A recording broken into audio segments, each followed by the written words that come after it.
All right. Wow. That was a bit of a challenge. There was a lot going on there. Um,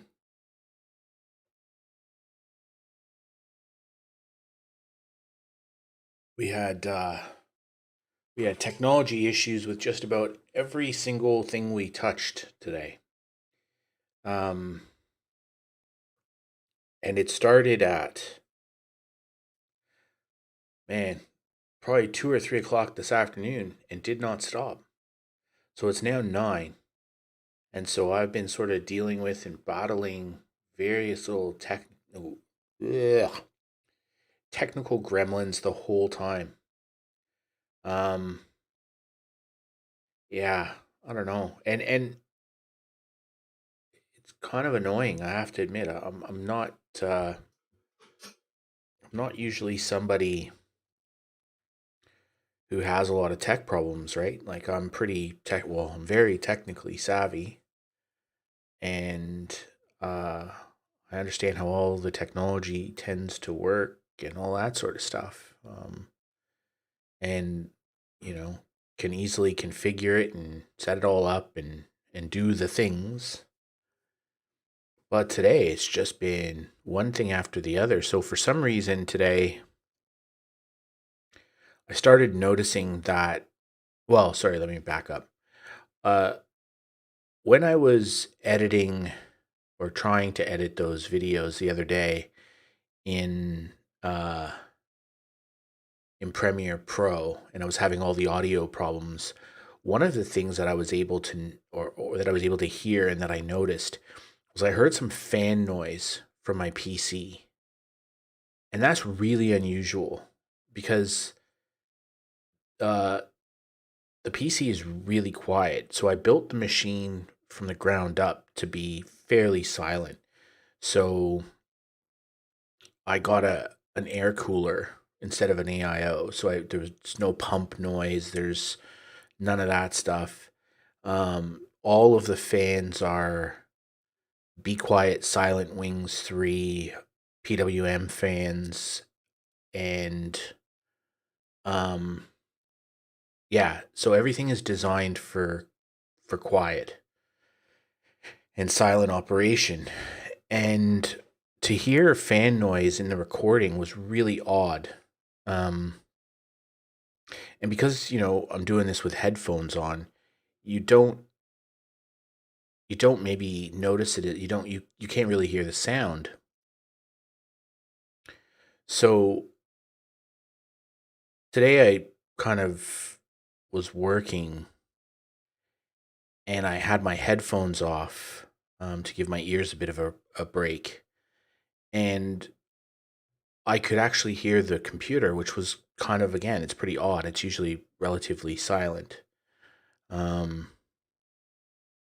and I thought, okay, well, that's a bit weird. So then I looked in the BIOS, and I don't know what happened in the BIOS, but something went absolutely weird.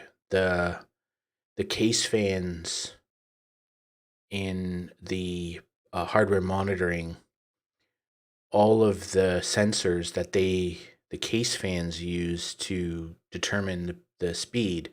So the way that PWM fans work in a PC case is they listen to a sensor, or track a sensor on the motherboard, and then based on that temperature, they each have their own individualized fan curve, and you can then ramp up the speed or lower the speed based on the temperature reading of the sensor.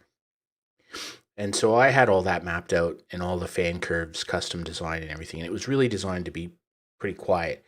So the Be Quiet Silent Wings 3 fans are all, magnetic levitation fans. So they're all,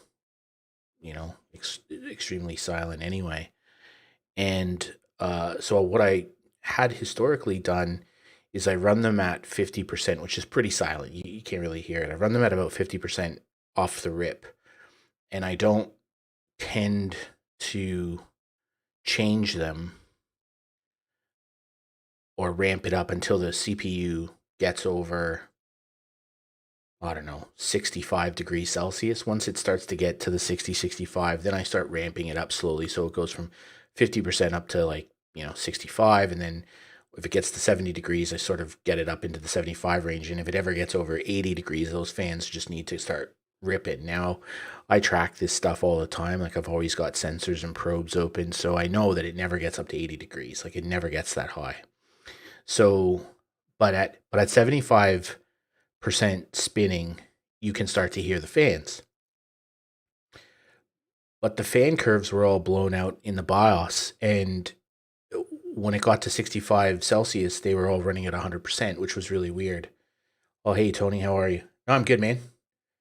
Yeah, no, I'll touch on that in a minute. So yeah, no, I did, I had to go in and redo, um, I had to go in and redo all of my fan curves and set the sensors up correctly and do all that stuff. And, um, and I tinkered a little bit with that. And then I decided that I would look at, um, seeing if I could make it run a bit cooler anyway. So I then decided to undervolt my CPU. Um, the Ryzen 5000 series, so I have a 5600X. They have this technology called Precision Boost Overdrive, and it's new to the Ryzen 5000 series PBO2. And the motherboards have the ability for the first time to undervolt them. And that's again, that's fairly new.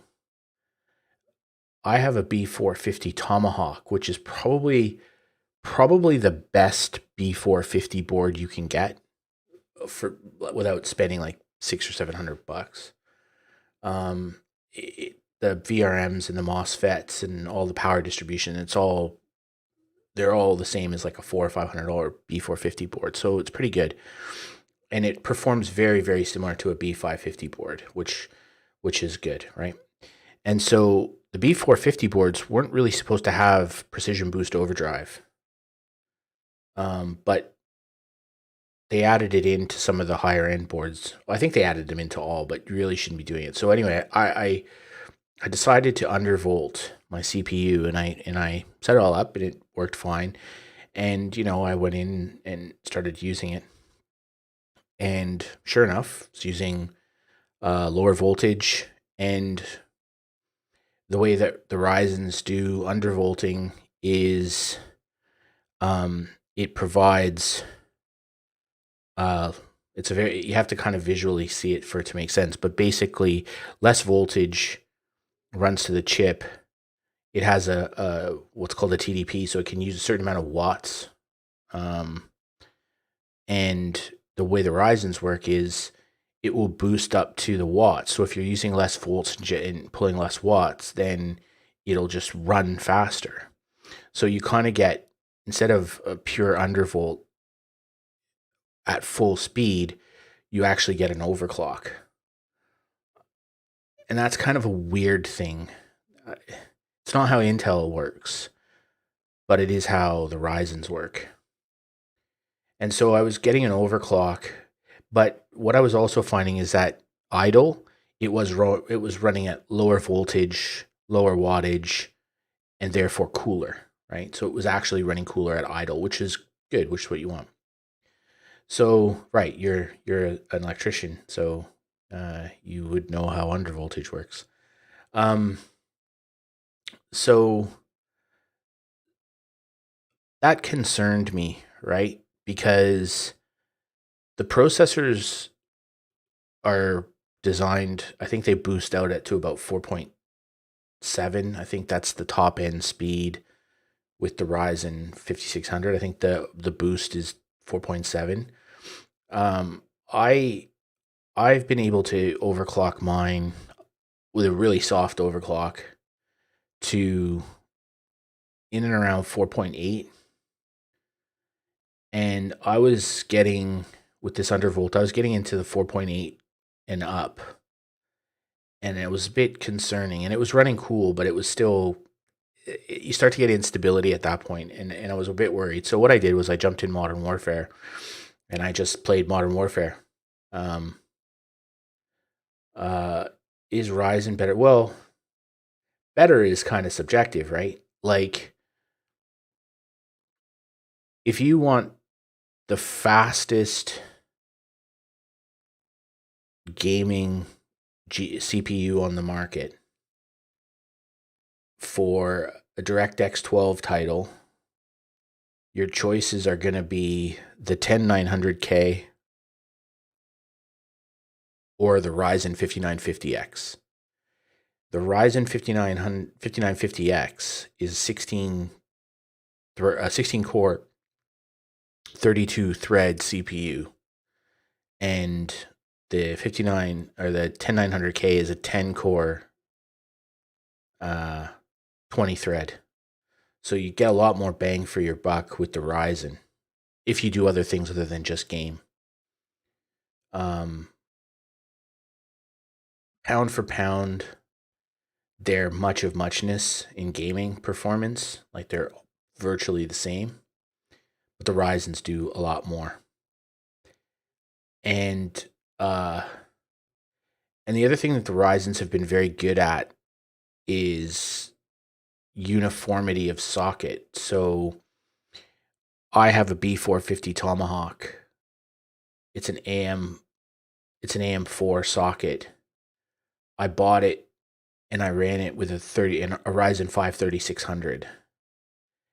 And you could have bought that board and run it with a Ryzen 1700, a Ryzen 2700X, a Ryzen 3600, a 3950X, or a 3950. You could have done, and now you can do the 5000s on that Tomahawk. It's a good motherboard. And it's a good motherboard, but it's also the socket AMD has allowed you to buy a good motherboard and then upgrade your processor. So it's just, I upgraded my processor in February and it was 10 minutes of work. I just pull it out, put it in. Right. So the Tomahawk series the MSI Tomahawks are good motherboards. Just generally, as a brand, it's a good brand. Or it's MSI make a lot of different types of motherboards. They have a lot of different brands for them, but the Tomahawk is kind of becoming their mid-tier premium brand now. The B450 was killer. It was probably the best. I said it before. It's the best B450 board you could buy. The B550 Tomahawk is good, but it's a bit pricey because they traded off the 450 name. And the X570 Tomahawk is also good, but it's also very expensive. So it's a high quality. If you buy the Tomahawk, you're in the middle tier of motherboards. You're not up into the sort of, the godlikes or the Creator or any of those top end. But those are like 500 to Australian dollar. Those are like $500 to $700 motherboards. So that's kind of stupid pricing. The Tomahawks are mid tier for their wherever they fit. So for the B550s now, the B550 Tomahawk is, I think, 220 Oz or something. So it's kind of the mid price point. The X570 Tomahawk is 350 or something. But if you wanted a really high end X570 board, you're looking at $600, right? So the Tomahawks are good. They are just now a premium good. They're a mid tier premium product. But the B450, no, the B450 was good value and premium. The Intels are the same. It's generally speaking, what they do with the Tomahawks is they use higher end VRMs and MOSFETs and power distribution and all that stuff, right? The PCB is more layers and all that stuff. So it's kind of like one step down from the premium brands that they sell at exorbitant prices. So yeah, I started playing with my Undervolt today, and then I started testing it in Modern Warfare. And at one point, I was in the middle of a game, and the whole PC just shut off, just literally black screened and rebooted. And I went, okay, that's kind of a weird coincidence. That's a bit unusual. And so I fired it up again, and then I played some more Modern Warfare, and uh, second or third game in, uh, I got a dev error in Modern Warfare. So that's the thing that most people don't realize, right? Is particularly with Warzone and Modern Warfare, same executable file.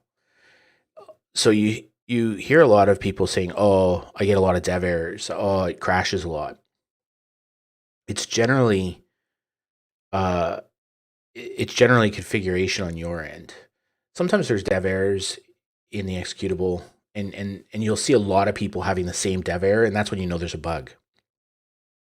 But with what like I was having, whereby it was just crashing out, that's not a dev error problem with the software, right? Um, I guarantee you the error code would just say that there's a memory issue or something along those lines. And so if you basically the the undervolt was doing something funny and it was causing instability in the package, and software is the most susceptible, and so the software failed. So so after the second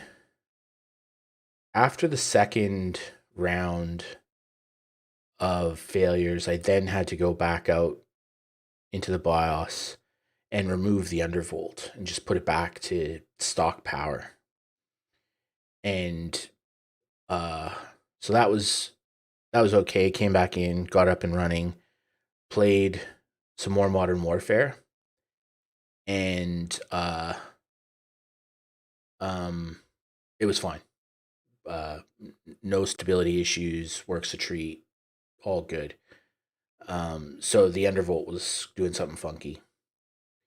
Interestingly enough, I ran Ryzen Master, which is a tool that AMD provide to it kind of stress tests your CPU and can create sort of an overclocking profile.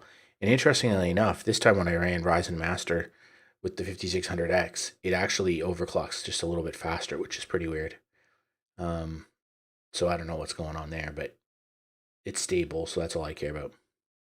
Yeah, yeah. If you don't know what you're doing, and I don't mean that with any disrespect, if you don't know what you're doing with power settings and BIOS settings, you should just never touch it. And also too, the other thing is, um, unless there's a feature or a security issue or something with your BIOS, you should never update it. I see people do this all the time. I see that happen constantly where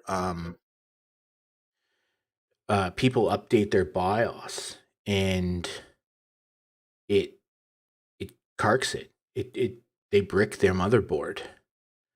Um,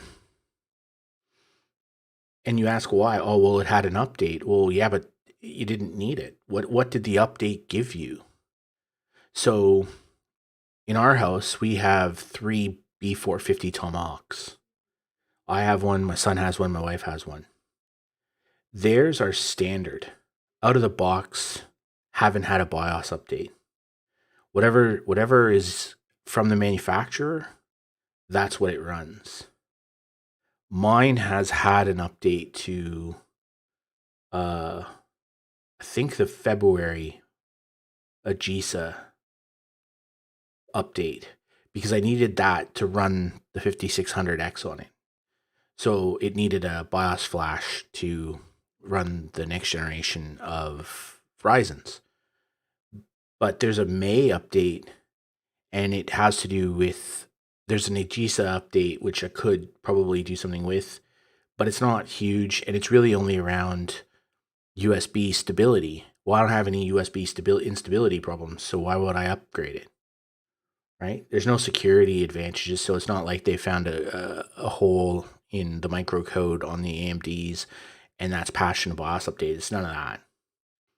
It's a USB stability update at a microcode level on the BIOS. I have no need for it. So why would I do that? That's just taking risk. It's the same with my graphics card, my 3070.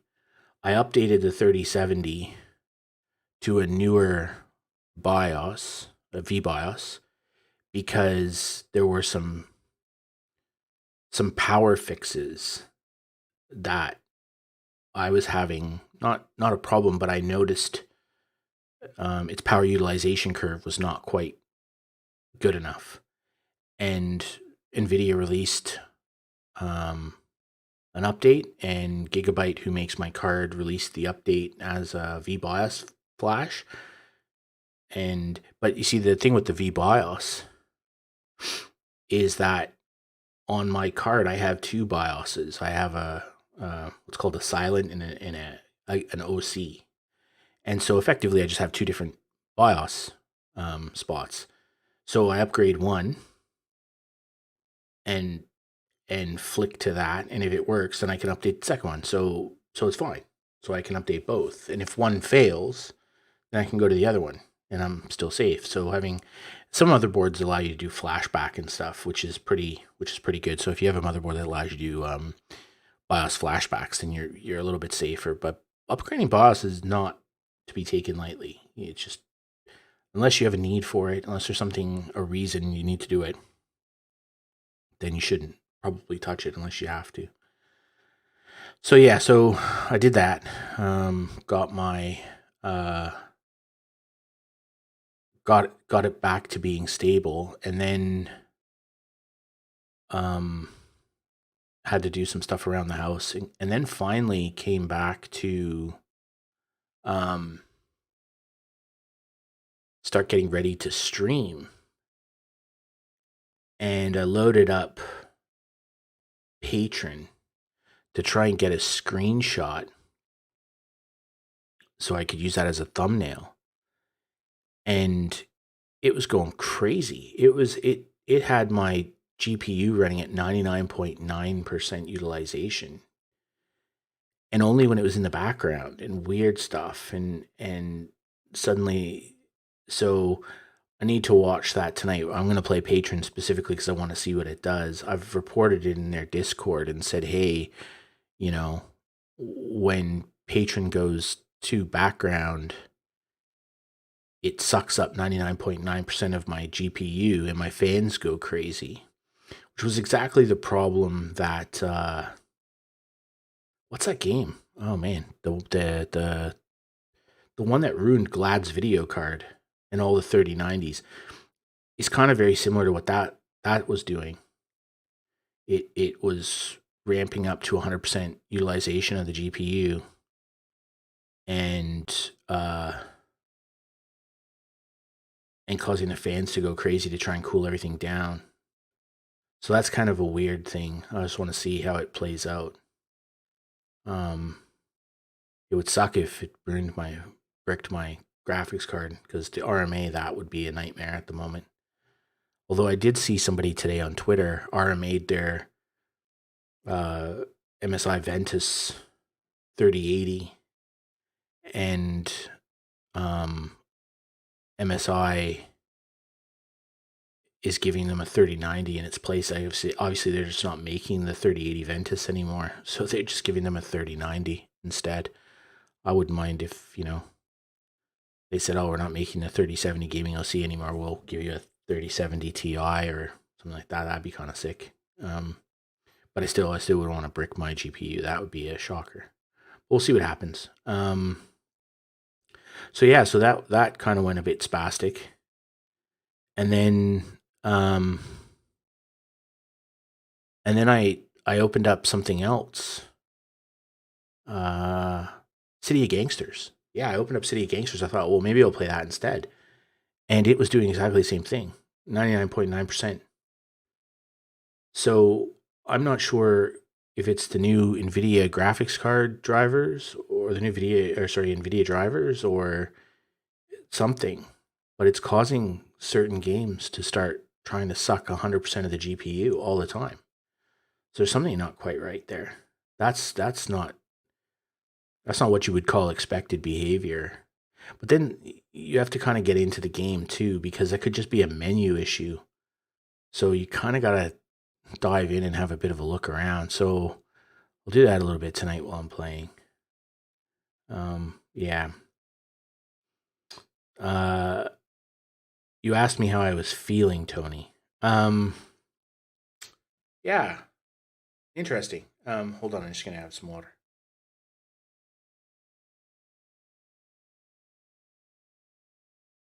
So as I said yesterday, I had the second Pfizer shot, and by all accounts, the second one is where you get your uh uh you start to have some reactions and symptoms or whatever, and people talk about getting like flu-like symptoms and headaches and all kinds of stuff. Man, I'll tell you what, my arm was sore. It's still a little bit sore. My arm was sore last night. When I finished stream, it was actually pretty sore. Sore this morning. I stretched it out, kind of moving around. I did not have any other symptoms whatsoever. Excuse me. Nothing. Didn't have a headache. I was a little bit warm last night, but I think it was because I had the door closed in the room. I think it physically just got hot in here. And so I was a little bit warm, but we'll chalk that up to the room. I was a little bit tired, but that could be just from standing for 3 hours, right? And all the hustle and stress and walking and everything to actually just get the vaccination. Or it could have been the fact that I didn't sleep well the night before, which was true. So, but other than that, in terms of the reactions to the virus and the effects after that people talked about, like I work with people who said after their second Pfizer shot, they felt like they'd been hit by a train. Like one dude I work with, he's a big muscular bloke who works out a fair bit, and he just said he goes, felt like I fell down a flight of stairs. I felt really bad. And another lady, she said, she was basically bedridden for 2 days. I woke up this morning. I forgot I even had it, and then my arm was a bit sore, and I was like, oh yeah. I hopped out of bed. I slept in a bit this morning. I don't know. I didn't again last night. I didn't sleep very well. I was tired. When I finished stream last night, I finished stream a little bit early. I was super tired. I don't know if it was more so than usual. I didn't sleep well the night before either, and I slept in a bit this morning, and so I had a meeting, and I hopped out of bed, put on a t-shirt, attended the meeting in my underpants. Nobody can see. I'm not like some kind of weirdo. I didn't even comb my hair. I just like kept my camera off. If somebody had said, "Oh, we're gonna do a camera on meeting," I would have bowed out and said, "Oh, I'm not feeling well after the Pfizer shot.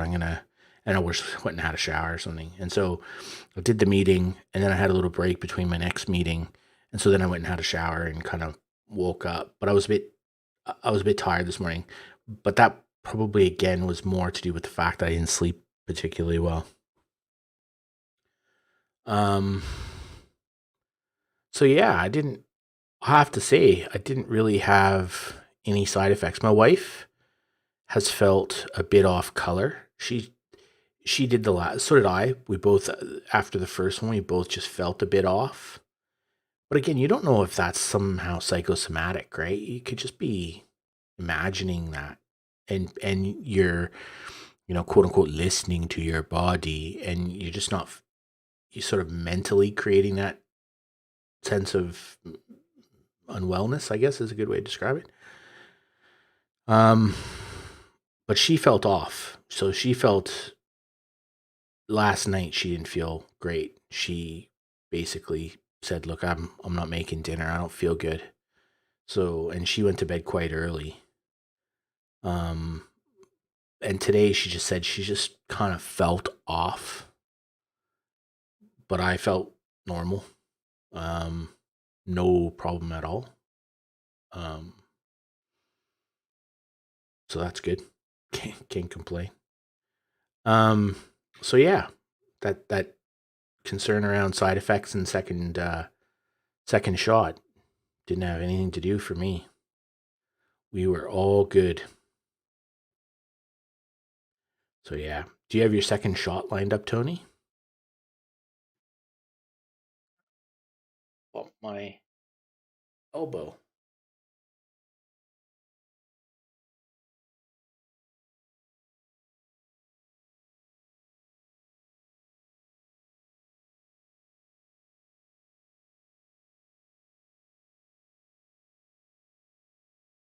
I'm just gonna go open the door actually. I'll be right back.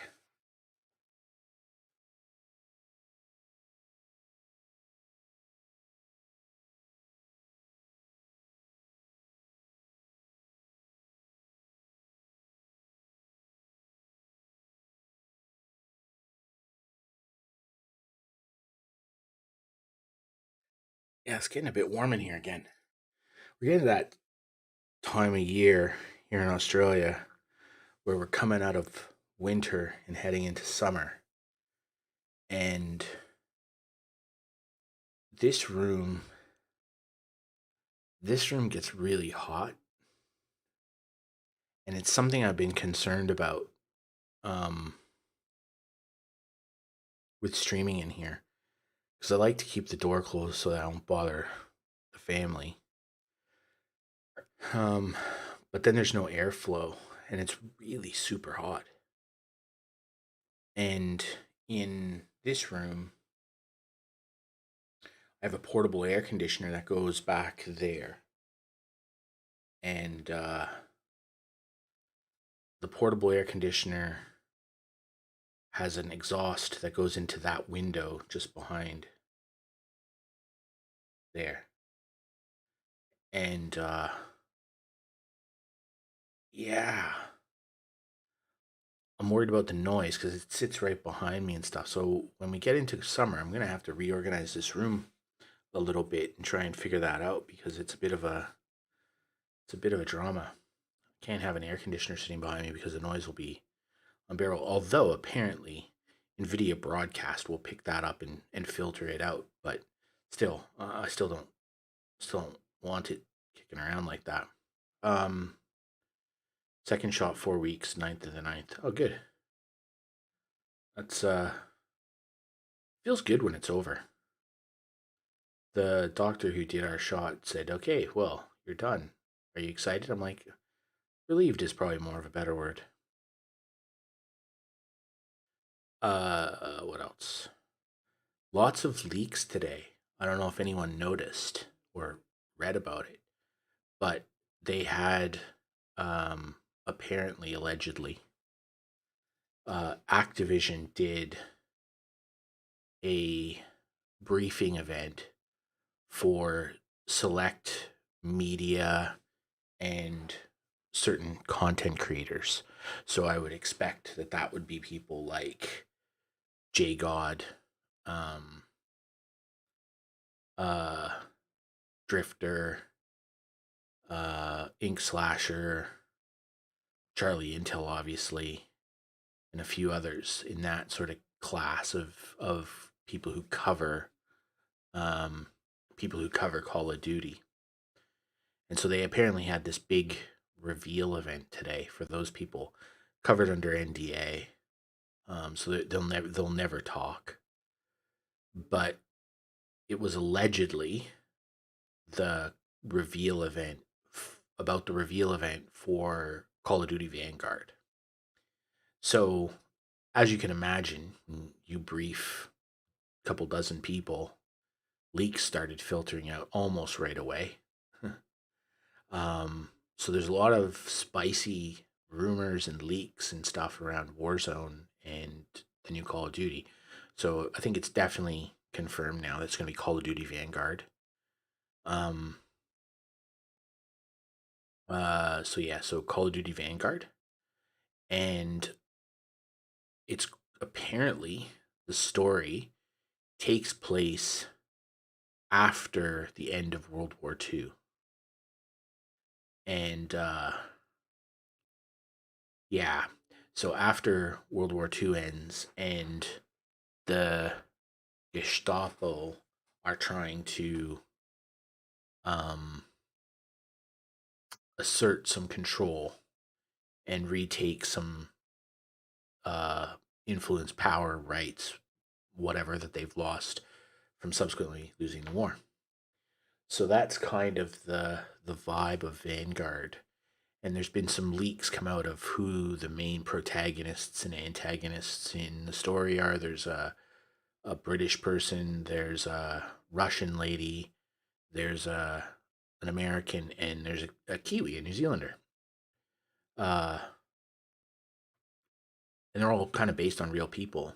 And the New Zealand guy, although they might make him to be Australian, but um, the New Zealand guy, the character is based on a New Zealand soldier who I think he won two Victorian Crosses or something. It's crazy the story. Um, so anyway, so that's kind of cool. Um, so that's so that's one Vanguard rumor. The second Vanguard rumor is that there'll be a zombies mode, but that Treyarch is actually doing the zombies mode, which is kind of neat. It's a different way for Activision to build Call of Duty. I think that's going to be the way that Call of Duty gets managed and run from now on. I think Call of Duty, the days of the individual studios building a whole game by themselves, I think that's kind of gone. I think Warzone breaks that for them.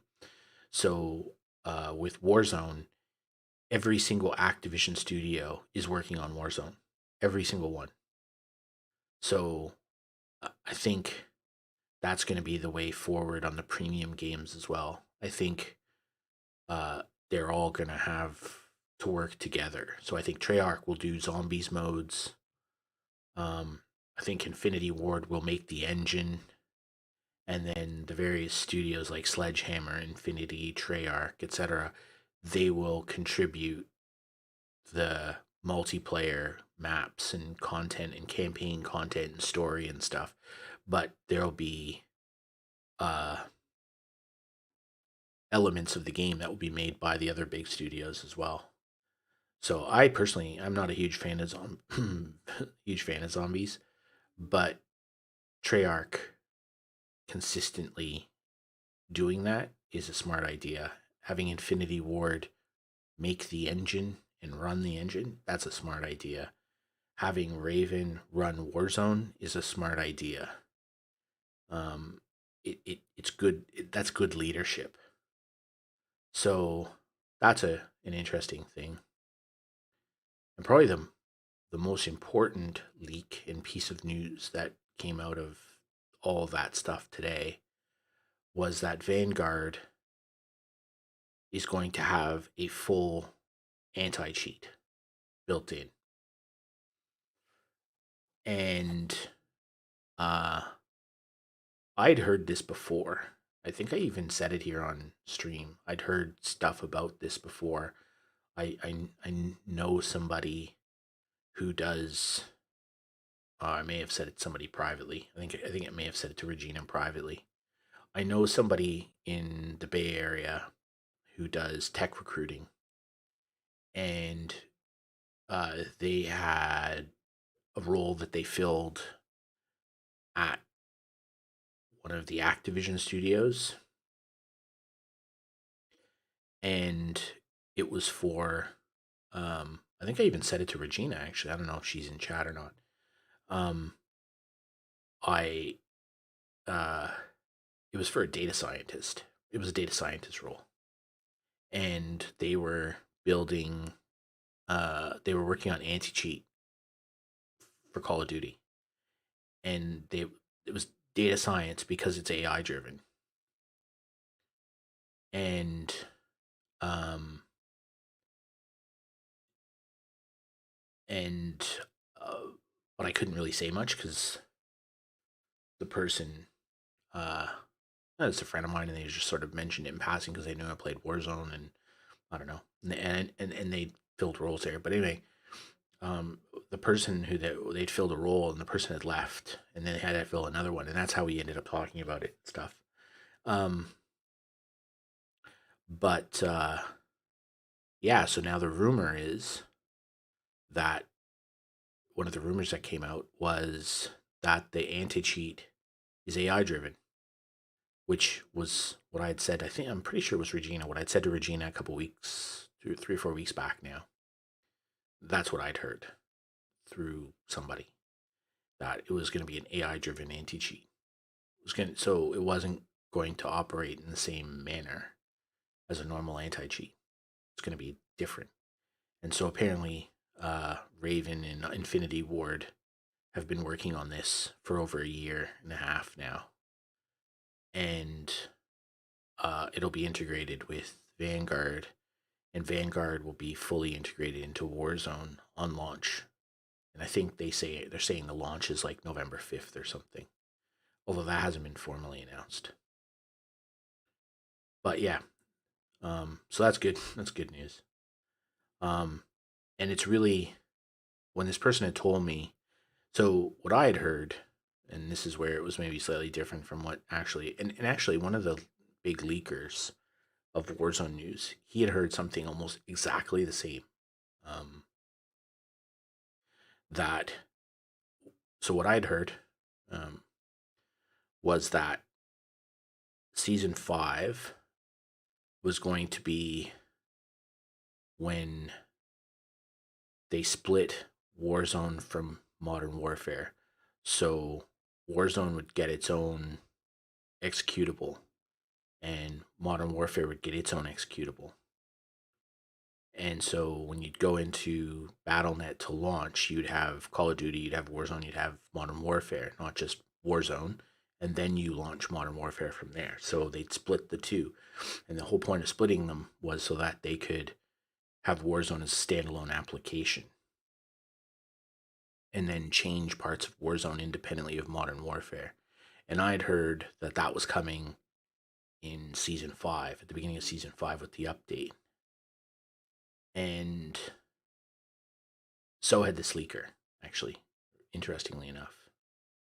Um, I won't mention who, but yeah, um, he had DM'd me because he'd heard, because I tweeted something, and he DM'd me and said I've heard something very similar, and we sort of quickly exchanged a few things, and it was exactly the same, that was how it was meant to, or what we had heard would play out. And then I had kind of heard from this recruiting person that the intention was that they would start launching the anti cheat for Warzone with season 5, and then it would progressively get implemented more tightly through season 6, and then through the launch of Vanguard, it would be the full implementation. But apparently, that's now not going to happen. Apparently, it's going to launch hard with Vanguard, but that's only what came out today. But I should follow up with this person I know, because but she's just a recruiter, so she doesn't have like inside information. She just knows somebody who she filled a role, and that person must have told her stuff, and she took note of it because it's interesting or whatever. Um, Watch is going crazy, but anyway, that's a good story. Um, it leads you to all kinds of interesting conspiracy theories, though. Um,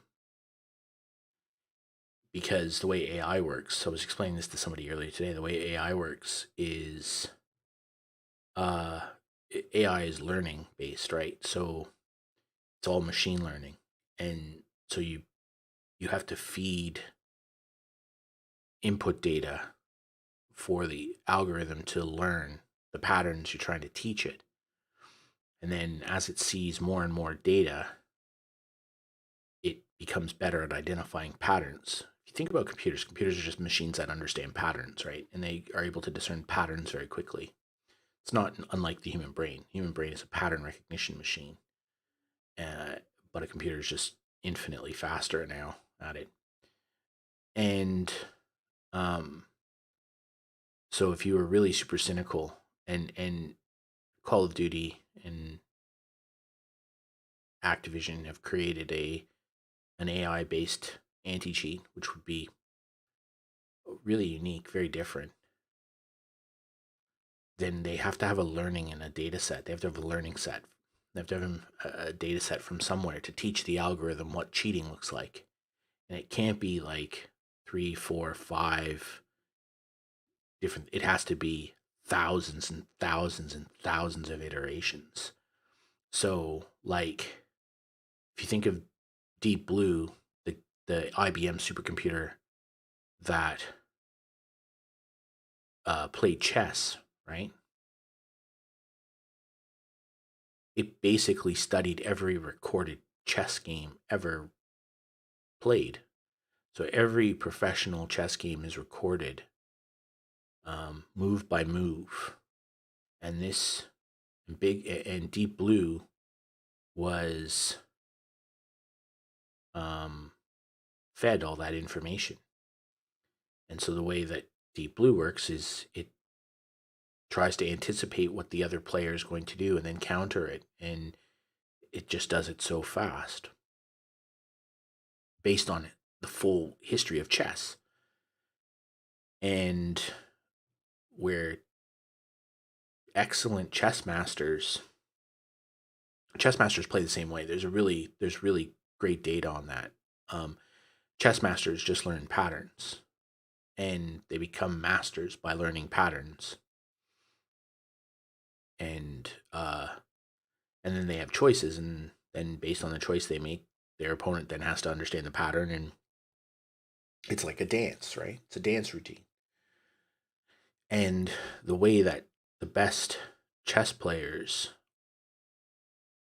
had beaten Deep Blue was to do things that were unorthodox. And so there was a competition a few years ago, where rather than building a program to beat Deep Blue, you had to humans had to do it. And so what these people did is when they teamed up and you had a group of people and the group made the decision, their success rate against the supercomputer was very high because they were not following patterns, they were making random choices. And so then eventually they tuned Deep Blue for that, and it became better at beating unorthodox. It instead of reacting, it proactively tried to then counter what it was seeing. So that's quite clever. But if you get back to Activision and Warzone cheating, if you were really a super cynical person, you could make the argument that if they have had an AI um, algorithm running on their servers, let's just say for the last 6 months, just pick a number, 6 months, and it's been studying all of the games that have been played during that time, what do you think the sample set of cheating data would be? It'd be pretty massive. It'd be a pretty big sample. And it would very quickly learn what's natural play, what's unnatural play, and what's straight up cheating, just by sheer volume of learning. And so, if you were a cynical human being, you could make the argument that perhaps Activision have allowed cheaters to run rampant for the last bunch of months as a machine learning exercise. Because if you were going to train an AI to do it, that's how you would do it. That's not, that's an interesting theory, potentially conspiracy theory, but technically that's how you would do it. Because you couldn't feed it enough information about cheating to make it useful. So you'd have to let it learn. Um, so it's quite fascinating. And if it truly is, if they truly do come up with an AI based anti-cheat, it is a fundamental game changer on the way that technology works. Fundamental. Because all other forms of anti-cheat are not looking specifically for patterns. They're looking for code level changes. So they're looking for where an expected result is different than what it should be at a software level. But an AI-based anti-cheat would be looking at a different set of variables. It's quite a fascinating approach, I have to say. Whether or not it's true, I don't know. But either way, the leak that came out of the briefing today is that definitely has an anti-cheat, a much better one. Sorry, Warzone already has anti-cheat. It's just garbage. It's just trash. We've already had this conversation on here before. It's just trash. But interestingly, today they did a ban wave, and Raven sort of said, we banned 50,000 people. We hear you on cheating, and we have been working on things in the background, and we're desperate to tell you about them very soon. So I have a suspicion that this event, they'll talk about it for Warzone and whatever. But one of the things that also happened in the background with the ban wave today was that one of the cheat makers, I saw some Discord, some people posted some pictures on Twitter of Discords for this cheat maker, and their Discord was absolutely blowing up. That people who use their anti-cheat, who use their cheat software, the hardware spoofer that they have included, Warzone is picking it up 100%. So every single person who used this hardware spoofer, Warzone's picked it off 100%. And these developers have said, there were some posts, they've tried to fix it. They're going to keep working on it, but they can't seem to figure out how they're doing it. Because to make a cheat software, you have to understand how the application you're trying to interrupt works. You have to understand the process, and then you have to be able to inject your own code in there. Cheat software is effectively just code injection, right? So you then have to be able to inject unexpected and unanticipated code. And a hardware spoofer is just the software is asking you for an address. Your cheat software intercepts that request, and then before the underlying system can send a response, it sends a fake response. It's very simple how it works. It's not very simple, but it's very simple to understand. But apparently, somehow, Activision now have, with this particular software product, have figured out how to identify that this software has picked up their request, intercepted it, injected something wrong, and is spoofing and is weeding it out. That's interesting. No, I don't think that's AI or anything. That's just interesting. Normally you would do that kind of thing with like a checksum, because that's almost impossible to break. So, but I'm not sure how Activision are doing it. But these guys who make this cheat software, they're freaked out because 100% success rate is not ideal for them. And then when they try and fix it, it doesn't work. I'm sure they'll figure it out, but that has to be scary for those kind of people, because if Activision has figured it out, and can put that kind of a dent in them, Activision have more resources than they do. They could do that weekly. The one that I never could understand, and maybe it's just a lack of understanding on my part, is controllers, right? Strike packs and Cronus and that kind of stuff. I never understood. So basically, your controller has to be communicating with your console uh, in an unencrypted way. So for a Cronus or a strike pack, it has to be getting the signal, interpreting what the signal is, adjusting the signal, and then sending it to the console. And I find that really fascinating because effectively it's what you'd almost call a man in the middle attack. So if you're thinking in a security concept, it's kind of closest thing is somebody's put something in between the sender and the receiver and then is manipulating the package in the middle. And maybe I just don't understand it, but I find that fascinating that Xbox and PlayStation allow third parties to intercept signal between the console or the controller and the console. And the reason for that is really security. So if I'm on my controller and I'm on my Xbox and something asks me to put in my credit card number,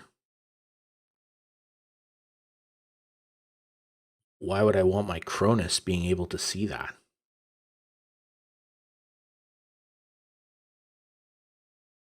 I wouldn't, right? I wouldn't want my Cronus to be able to see my credit card number. I wouldn't want them to be able to see my CVV code.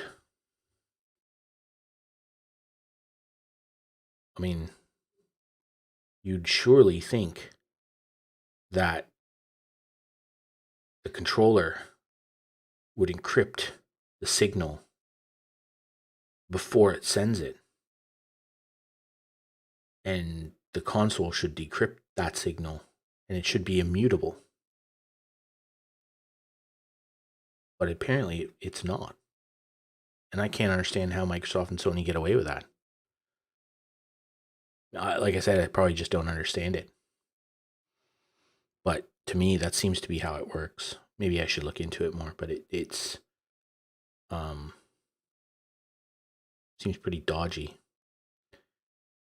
And wouldn't even begin to understand how wireless would work like that. But I think Cronus and all those things require a wired connection. I don't think you can use them wirelessly like Zim or Cronus or Strike Packs or whatever. I think they actually have to be wired, which would then suggest that the wireless probably is latency dependent and has some form of over the wire encryption or over the air encryption, sorry. But it would be odd if it was encrypted across the wire because you send a lot of stuff that's secure over your control.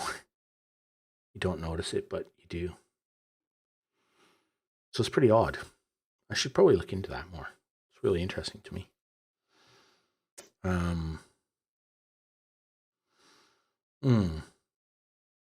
They probably pour all their money into this. Well, that's an interesting idea, right? I said this to somebody on Twitter today. One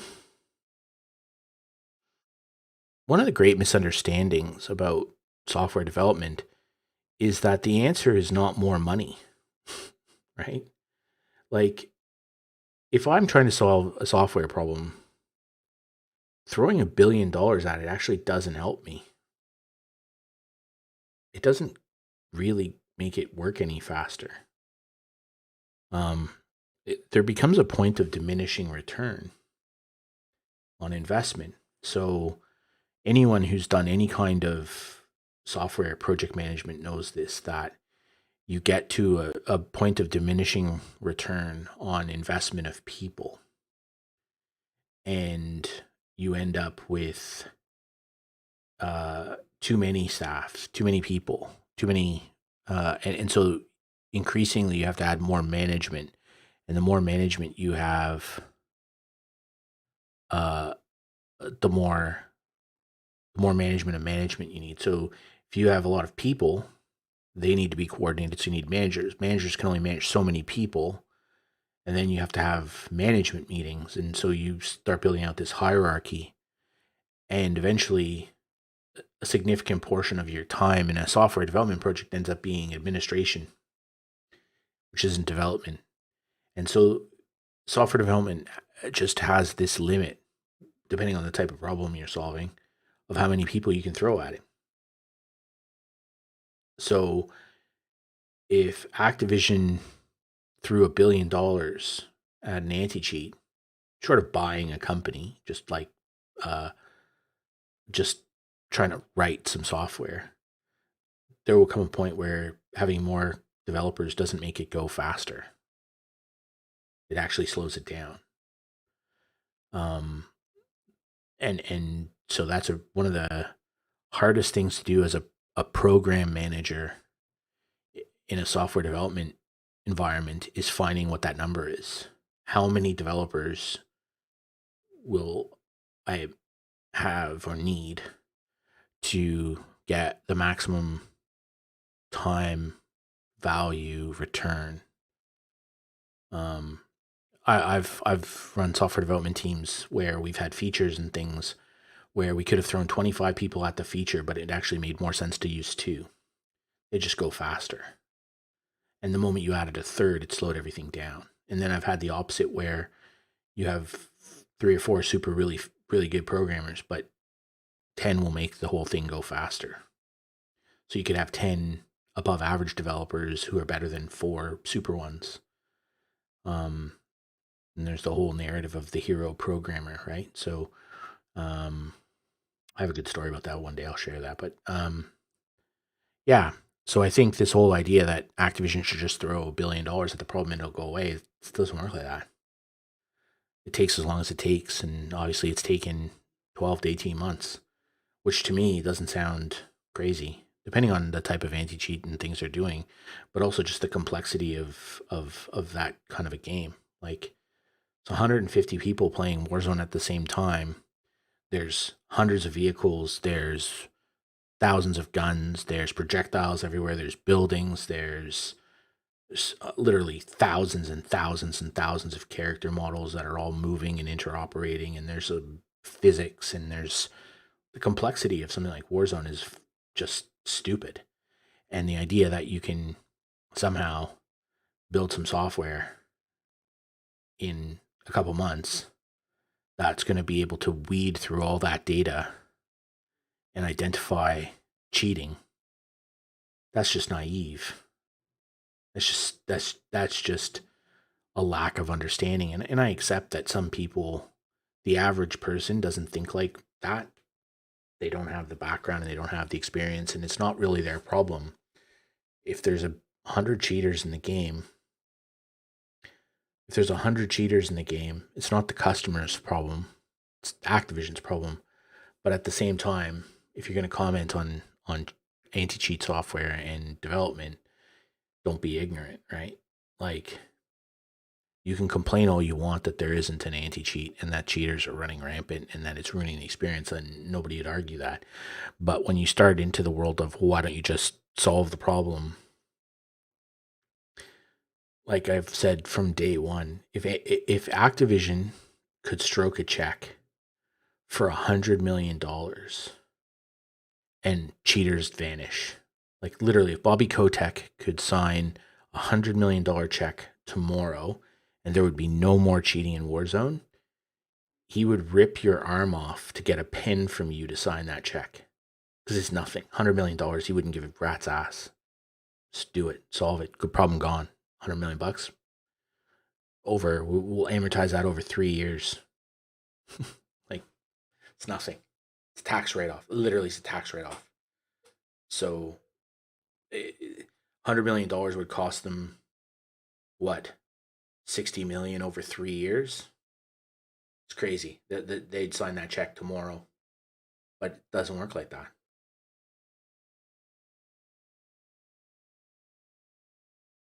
So this whole narrative that Activision are these greedy bastards and all that stuff is stupid. It's a dumb narrative. It's naive. Um, if they were greedy bastards, they'd solve that problem because more people would play the game. They'd make more money, right? Well, yeah, I think I think experience on things is really important. If you're not a software developer and you haven't worked with complex systems and you haven't worked in real-time environments and you haven't worked in mission critical stuff, your your ability to understand some of just a smidgen of the complexity of the problem is quite limited. And with this thing, everybody seems to be an expert. Everybody's an expert in anti-cheats for Call of Duty. And I'm not an expert in it. I'm not. I understand how software development works. I understand how system development works. I understand how you, how you build things for real-time systems with high transaction volumes and a very small ability for there to be errors, right? I spend a lot of time dealing with banking systems. Your bank can't have bad software. So it takes years to upgrade a bank. Everything takes a long time. It's why most banks will have software written in the 60s running on mainframes still, because that software is robust. It does what it does, and replacing it is really hard. And the cost value benefit of replacing it is often not there. Um, so, uh, you know, Warzone is, for all intents and purposes, a high volume transaction system in real time. It's like an ATM network, really.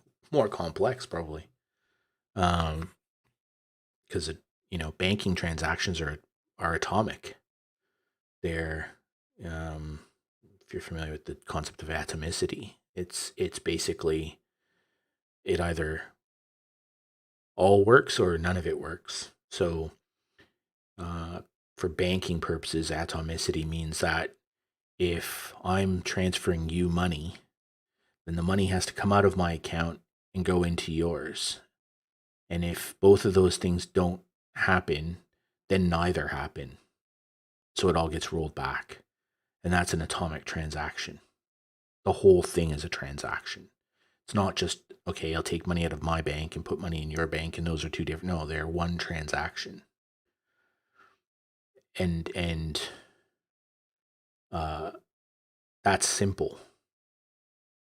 But with Warzone, you have distributed transactions, and you have distributed computing happening. So what you see on your screen is not what I see on my screen. But the general gist of it should be the same. It's where you get into shit like Peeker's Advantage and stuff. Because and some of the complexity around Warzone is phenomenal. Like it's some of it, like I kind of dug into it a bit last year, trying to understand how it all worked. And like the game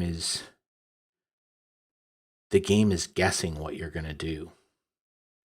And that's why sometimes when you look at deaths, like how you died, it looks different on what you saw than what they saw, because maybe what you saw was a guesstimate by the game of what was going to happen,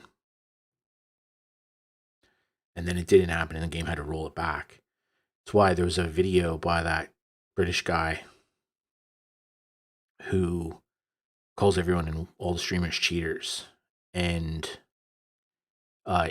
he took on Z-Laner, and it was easy to see for me, because I understood what was happening, why what this guy thought he was looking at wasn't what he was looking at. That the game was anticipating Z-Laner would do something, So it would project that ahead, and then when ZLaner did something different, the game has to roll that back. Because if you think about how a distributed system like Warzone works, I mean, you can't have people from all over the place on, 20, 50, 60 milliseconds of latency sending data back and forth and updating their screens because there's just, um, yes, we're talking about rollback netcode. Exactly. See? This is a smart person, this true exo titan person. They're very smart. And I'm sure he's a very good looking young man too. Very uh uh charismatic.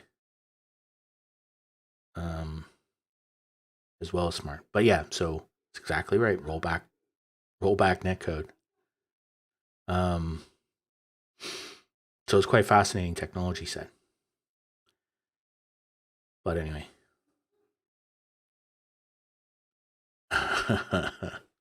um Anyway, we've chit-chatted for a very long time here. We didn't play any video games.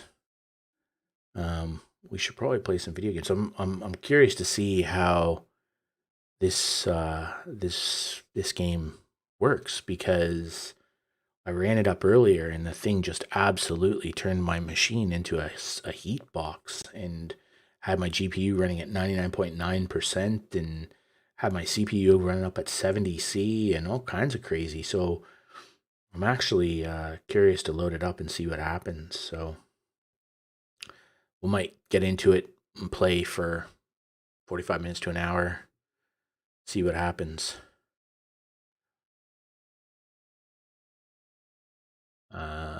Nope. Um, so just if you're watching, uh, True Exo Titan, who is the person I said was obviously very smart and handsome and charismatic. That's that's Zach. That's my son. So I saw his name come across and that's why I thought I'd gas him up. But he is smart. He did recognize we were talking, but he obviously must have heard me out the door or something. So he hopped on stream and decided he'd chip in with, "Hey, look at me, how smart I am. I know what rollback netcode is." Actually, he is pretty smart. He knows how that stuff does work. Let's play. Oh, it's very dark, and now it's very yellow, and now my camera is. Oh, I can hear the fans. The fans have spun. Patron. Oh, game's not responding. Okay, let's wait for it to respond. What's going on here? Oh, there it is. It did come back. And now it's running. Okay, so this is really interesting. It's running at 17% GPU. But interestingly enough, Streamlabs OBS is absolutely crushing my GPU right now. Fascinating. Okay, hold on a sec. Let's see what we can do here. Okay. Let's see what happens. Zach is intelligent. Yeah, Zach's a bright kid. He spends a lot of time playing video games, so he understands how all things like netcode and stuff work, because he's pretty smart. But he also gets into that kind of things. He likes to go down these little rabbit warrens and rabbit holes and learn stuff.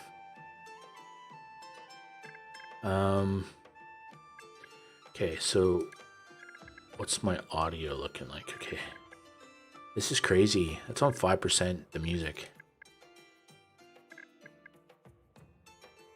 It doesn't seem to recognize. Okay. Okay, you go get some snacks, man. You do your thing.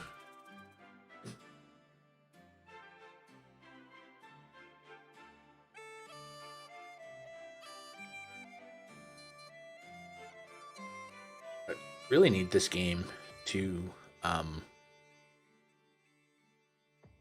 honor its. There we go.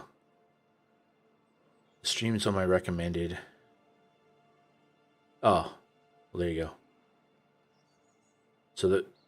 Oh, that's a good question. What are the fans running at right now? So the GPU is running at 58.1, which isn't bad. That's tolerable. And the CPU is running super hot. It's running at almost 70 Celsius. That's crazy.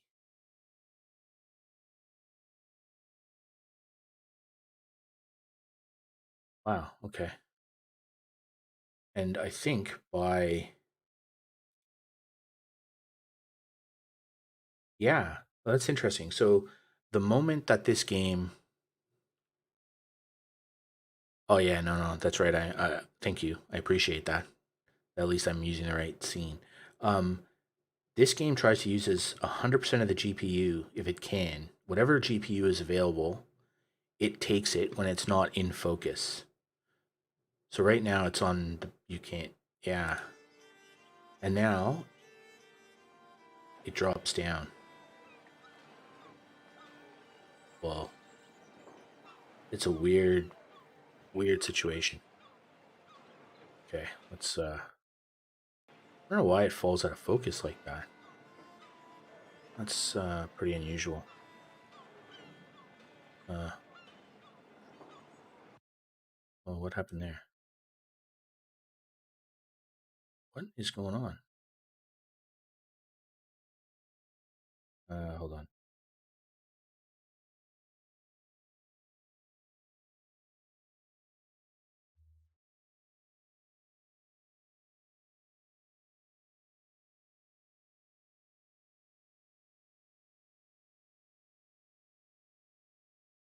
Hmm. Well, every time I change scene or change windows, it it falls out of focus. That's interesting. What do the options say? Is it in windowed mode or like what's going on here?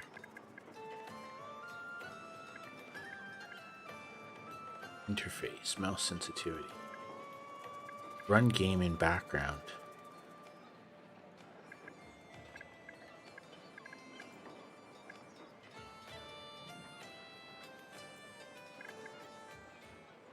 What happens when I do that? Oh,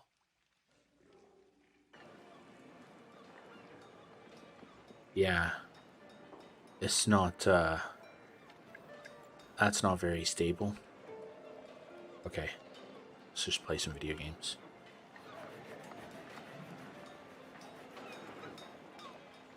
I really again dislike this cloud. Hello person. I think if I hold control and click on no. Oh,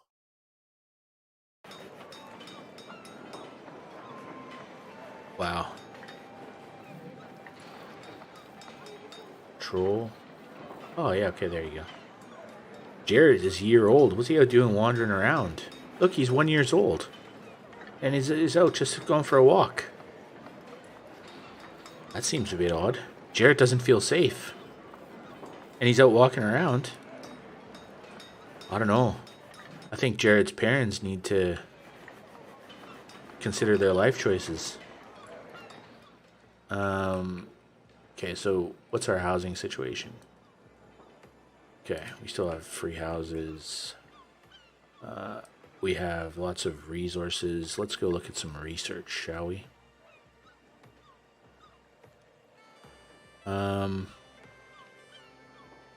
The little things. Increase peasant general happiness. I'm not interested in that. Increase the production of quarries. No. Field crop.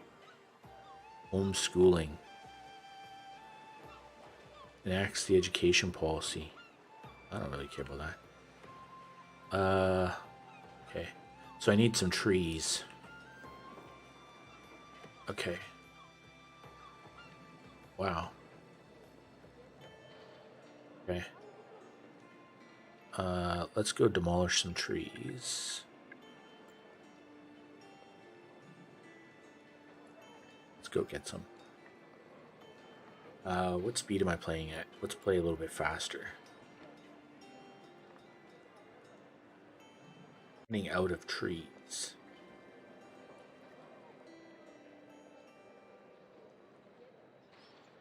See, look at how much better the game looks when it's at this color palette. Like at that color palette, the game looks so much better. They add that cloud in, and it just looks silly. It doesn't look nearly as good.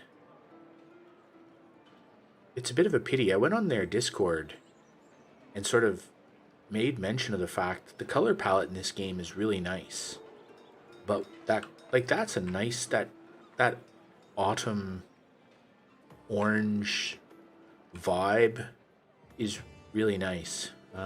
Church dignitaries are offering us a way to gain favor, though that's really just a way for them to tell us they want something. It is running. It is running on Unity. That it is. Yep. How do you know that? Is that a curiosity? Send them what they want. Yeah, let's go. So I like how in the seasons the game shifts its color palette. So it's like orange in this, and then in the winter it'll get snow covered and stuff, which is kind of cool. Okay, so we can go do some more research now. Let's do a sheep ranch. Yeah. Well, I don't know. It's a bit disappointing. Uh, it really, I don't know. It's just disappointing. And everybody's sitting around worrying in their Discord about stuff that kind of, I don't think really matters that much. Like, if I tab out of the game, like that, and go look at, my resource utilization numbers, and wondering why is this game causing my CPU to run at 70 Celsius, which seems kind of ridiculous. Why, you know what I mean? Like, why does the game stop, like, running in on its screen? It's like it doesn't have a Windows mode or something. Oh yeah, I'm sure that's what it is.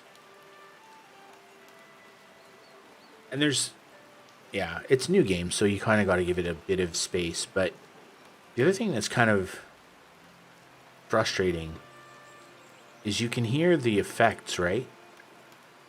And if we go into options, like the music is on 5%. And the the environmental volume is on 10. And you see that? So it's like it turns itself back up. And then when I just go in and touch the buttons, it turns it back down. So see that? Now I scroll out. And now it's loud. And now it's not loud. It's kind of, I don't know. I don't know if it's a bug or if that's a design. But again, even now out, it's still loud. So if I go here and I go options and I turn it back to 10%,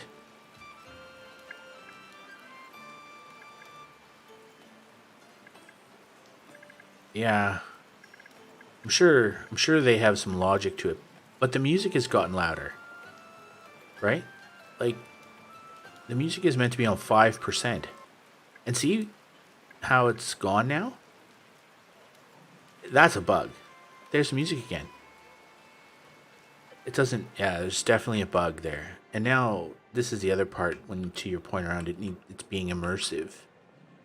Like, they've put cloud cover in, and it's just a haze. It's just gauze on the screen. It doesn't actually feel like now it's dark because it's winter. It just makes it harder to play. I don't know. I get it. I get that they're trying to be immersive and all that stuff, but it's not, it's really not visually very appealing.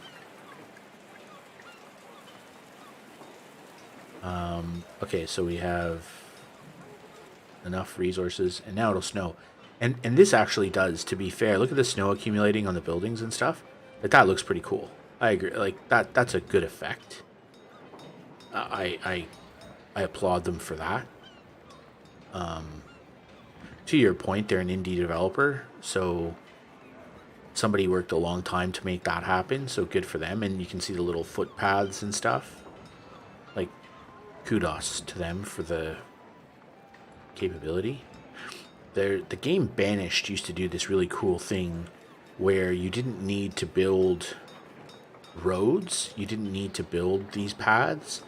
The little individual people, they would find the most optimal route to a building dependent on what else was in their way. And then the paths would get made just by their walking. Like, so where those people were walking, that would eventually create a path, which is pretty clever. Thank you. We'll accept your gift, King. Okay, let's go do some more research. Basic budgeting, cooperation. We have the warehouse. What's drafting? Okay. Oh. I don't really need to cut that at all. A stone well. Okay. Let's do that. Yeah, like, I like that snow. I mean, that looks really... And your fields can't produce anything in the winter. That's pretty... I mean, that's pretty clever. Can I now build... Yeah, I can build a ranch now, eh?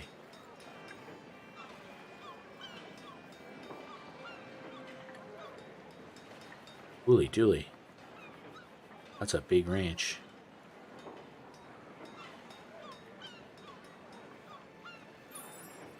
Research is done. Let's... Oh, I don't have enough wood for a fishery. Okay. I wonder will the trees grow back? I think they do. Maybe I'll just let them see if they grow back. Out of curiosity. Okay, they don't have people. So we'll add one of those, we'll add one of those. We have enough workers, stop it. And then choose an animal.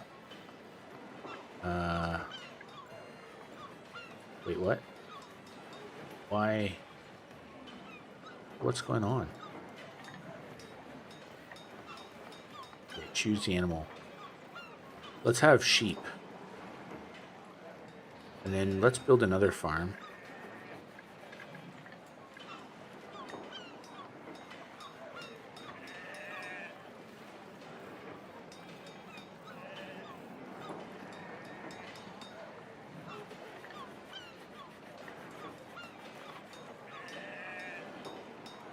Okay.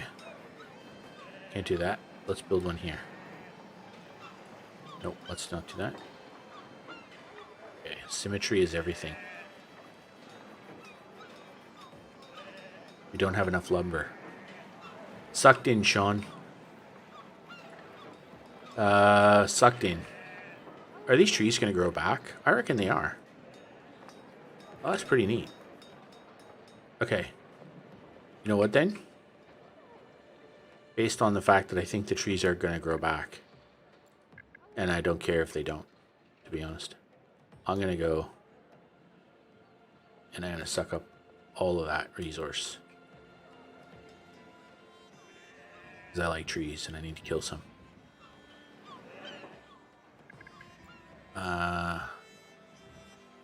Okay, so we got our stone well. We don't have enough for a fishery now.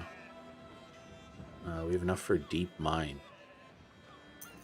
Okay, off you go. Go make a deep mine. Or go research it or whatever the hell you do. Alright. Yeah, this game is absolutely kicking the teeth out of my CPU. But it's interesting that you can't hear the fan noise.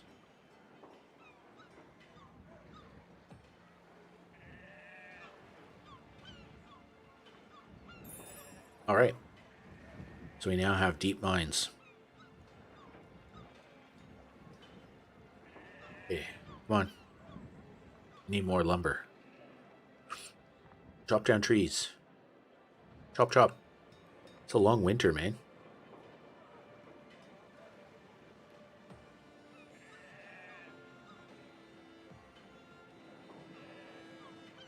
How are we doing? 31 people. Oh, call the clergy.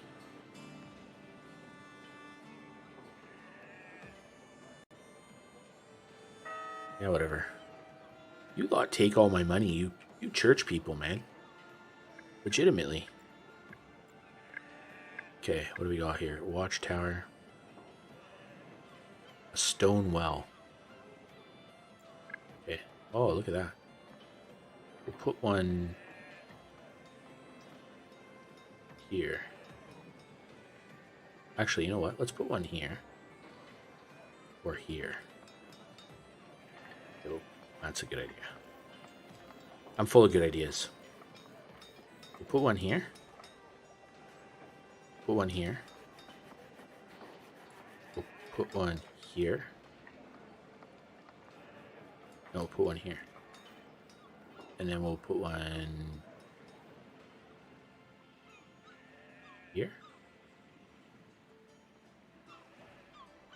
Oh. Not enough luxuries, say the peasants. The peasants see the current supply is inadequate. They're not happy about it. You know what? Peasants, you're peasants. Okay. Maybe we'll just add some stuff. Production buildings. Okay. We'll get them to... You guys can have... Wait, isn't that what that is? Oh, that's a toolsmith. Fair enough. Carpenter's hut. Okay, peasants.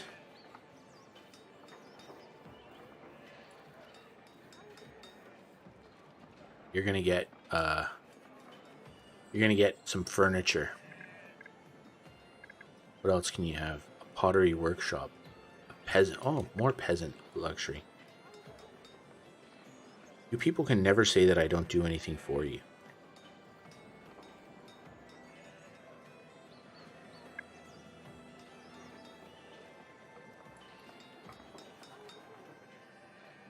Come on, go chop down those trees.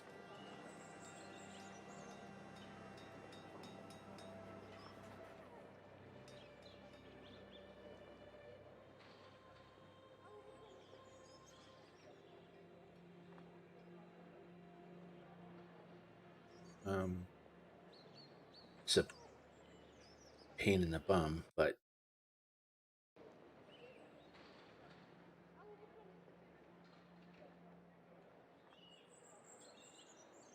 well, that's really interesting. So there's that white gauze again. The RTX voice manages a pirate trader. Okay. Yep. Let's stick with the send them to me. Okay. Yeah, let's go. Not enough luxuries. Silence, peasants. So the RTX voice, one of the things it does is it cuts down the mic, the mic's not picking up my keystrokes. So I'm gonna type really hard on my keyboard, and we'll see if it picks it up.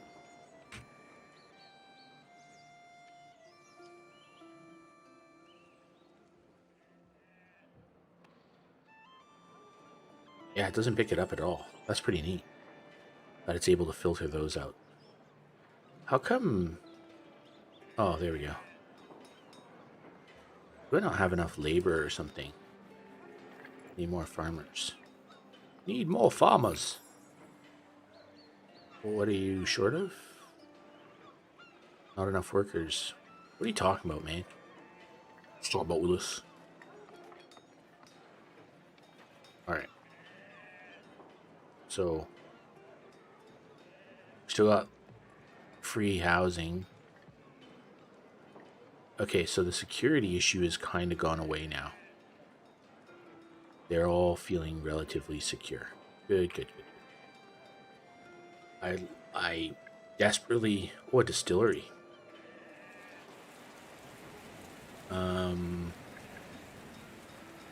Okay. A medium fountain. I don't really care about that. Allows the production of decoration. Well, I have to build that because everything else depends on it. Okay.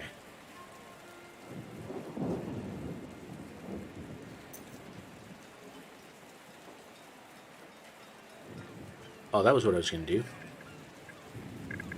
I was going to build some chickens.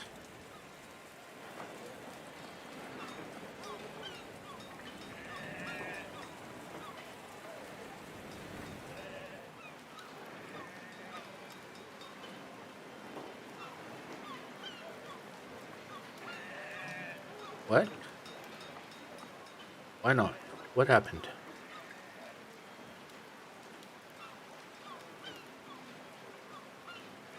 We don't have enough lumber. Damn you! Damn you! What is our lumber mill doing? Like, you. No, you. Forester guy. The king sends his regard. Thank you, king.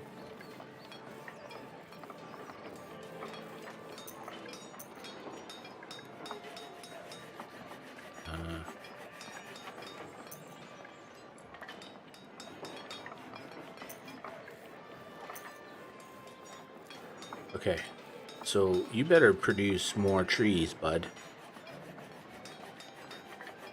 Because I really need trees.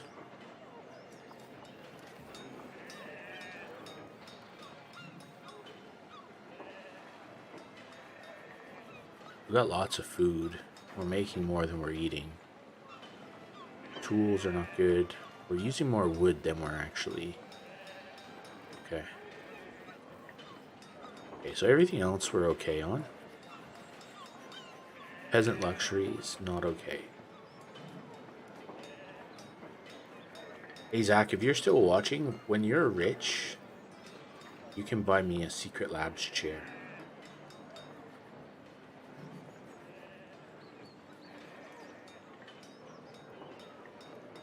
I want the Titan Evo XL in soft weave black. Just so you know. Okay. Just so we're on the same page, bro. How are we going here with the choppy chop? I wonder...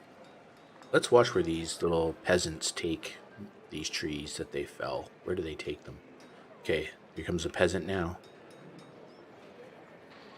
Where's this peasant going? Peasant, where are you going? Oh, there you go. That was a strange detour, peasant. What's your name? Okay. Don't tell me your name. Where are you going? Where's he taking the wood? Jesus, he's walking a long way with that lumber on his shoulder. He's a tough guy.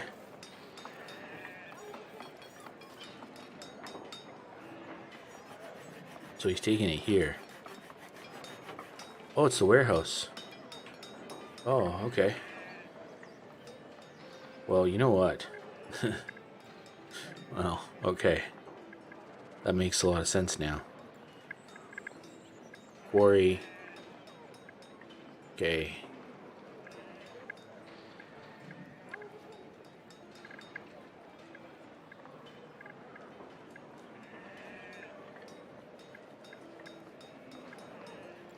Well.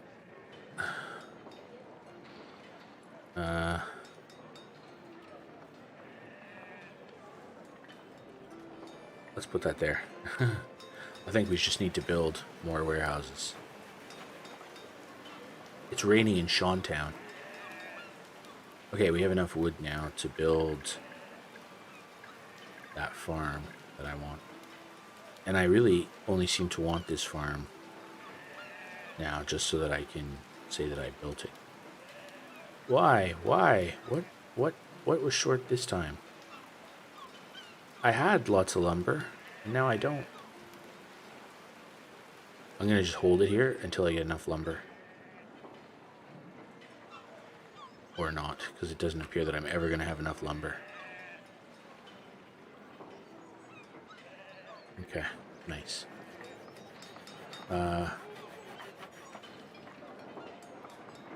What is the go here?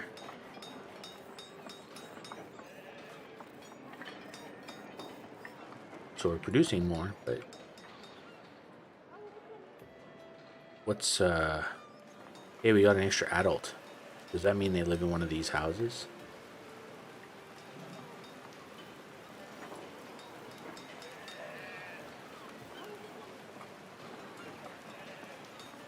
They need to have more babies. There's only one adult in this house. What are you doing? Who? Osmond. Get your damn act together. Who are you? Millicent. Look, you live next door to Osmond. You're kind of all the same age. You're both peasants. Let's go. Let's go. You guys can, you know, figure it out.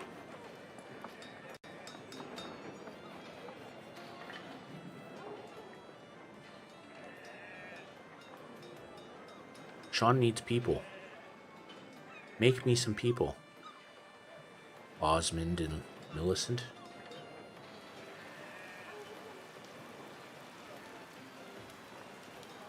Is there a way I can make this building... No. Yeah, make it a priority. There we go. That's better. That's what I wanted. Prioritization of buildings. Right, we'll just run right past that then, eh?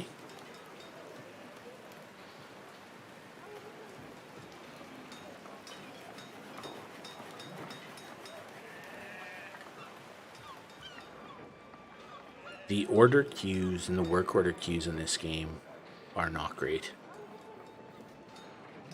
Oh, there we go. Oh, this person is just giving her. Look at this guy. Look at it. Look at how fast he's hammering. Holy crow, bud. Wow. You are committed to that task. On ya, mate. I would like to know your name, good person. Isabella. You are my hero, Isabella. Your ability to build that building that quickly. Okay, so now that we've built that warehouse there, yeah, things are going to happen a lot faster over in this work site.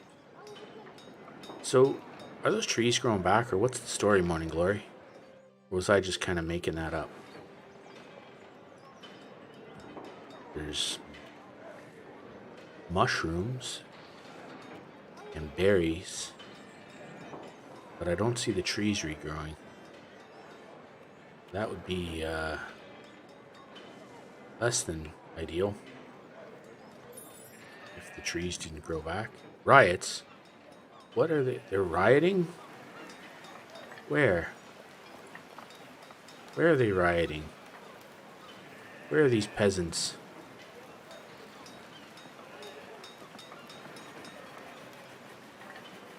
This guy is trying to go fast, man. Like, he is...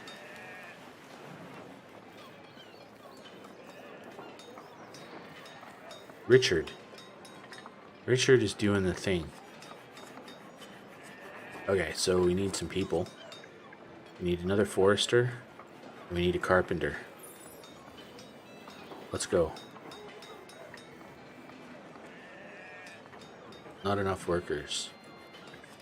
I think I'm a bit ahead of you there, game. Okay, so production buildings, a bakery. How do I get merchants and stuff?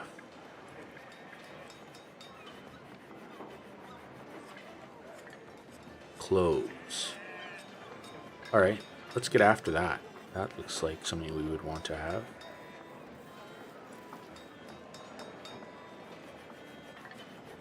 Okay.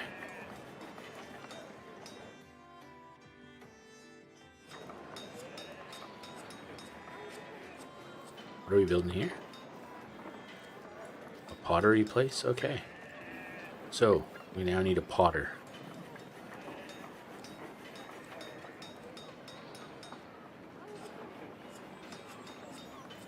So, beer, tobacco, candles, and brandy. Decoration. The gentry. Oh, the gentry. I want to be a gentrified person. How do I go be that? What do I have to research for that? So, candle shops. A market. What does this do? Best. Oh, let's have one of those.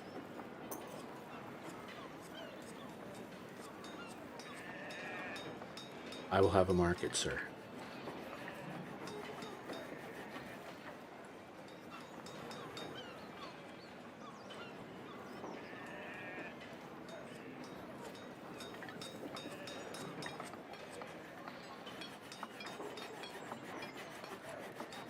We have lots of coal, lots of iron, lots of stone. Yeah, we're doing stuff. Tools. You, toolsmith.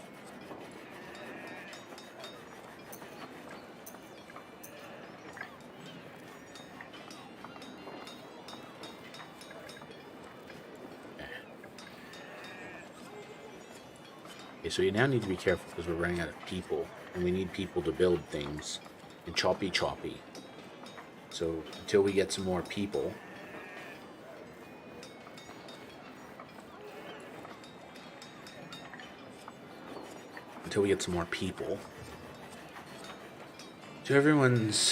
the church needs to satisfy the more material needs first. Sum of coin.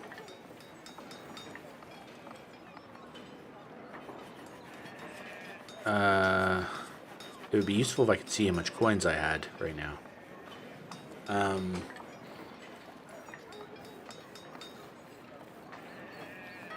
You can have some money. What are these people's... So, they're happy with immigration, they're very loyal, they're very religious, they like their housing. Alright, so now we can build a market. Is that a town building? Sell goods to citizens around the market. The more citizens living nearby, the more goods are sold. Yeah, okay.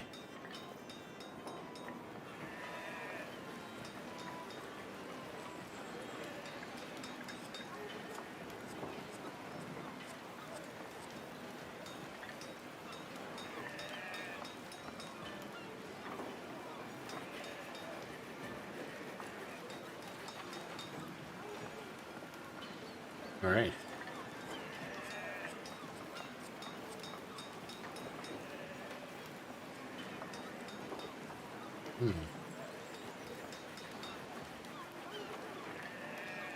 Okay. I think the next tranche of houses are going to have to be down in here somewhere.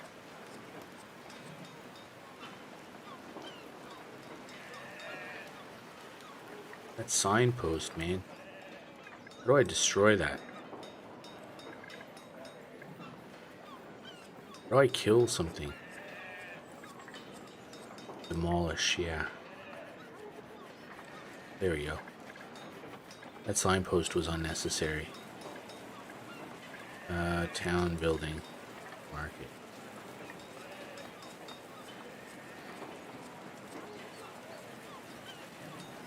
Okay, let's go. Our town's coffers will improve immensely.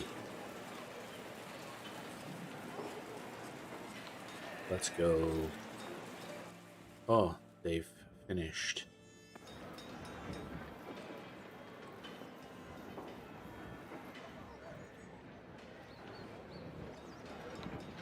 I'm just like strip mining the trees, which feels wrong.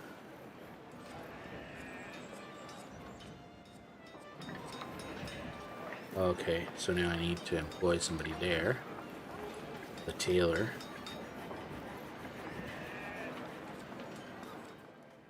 Okay. We now have a tailor. Resources required in production are not arriving. Not enough workers, carriers to transport. What? Oh.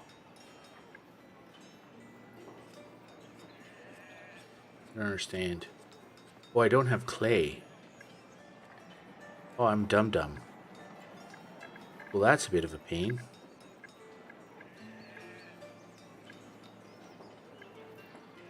I need a clay pit.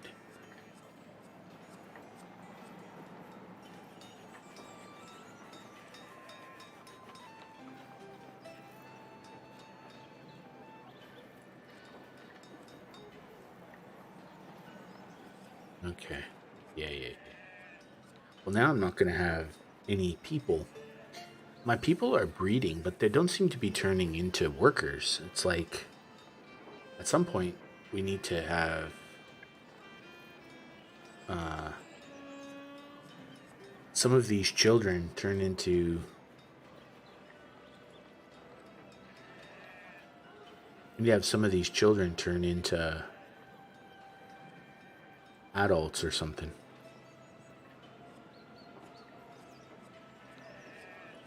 You know what we could do is the herbalist hut. We could just cull that for a while, and then that'll give us an extra person. What else could we do? Firewood. And that's the sawmill, right? That's the forester's hut. The hunting lodge. That's a depot. What are you? The toolsmith? Sawmill. Okay, so we'll just let you go fallow for a bit. And where are we getting our food from? Because we sort of have a lot of food. Like, what are people doing? Let's add a miner. We have guards. Farmers. Fishermen and hunters. Okay, so let's cut back on the amount of food we need for a little while.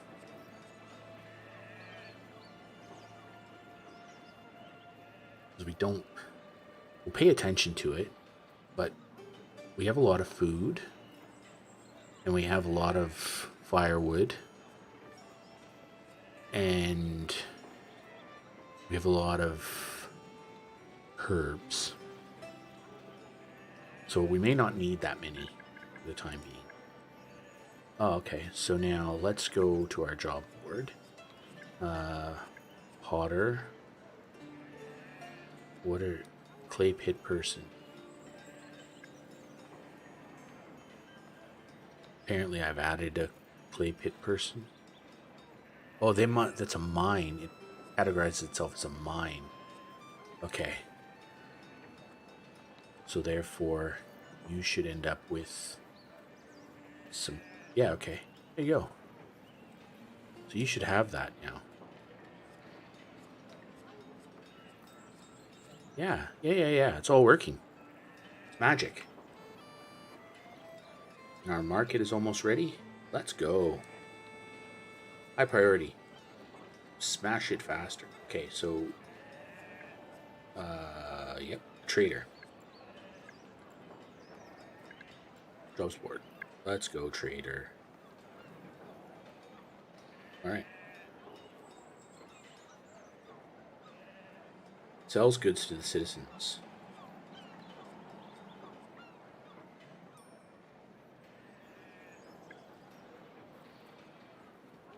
Right. We are making the profit.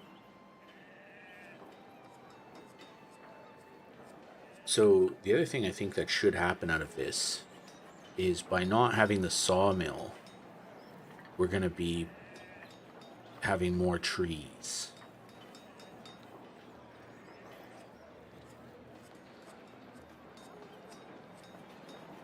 Okay.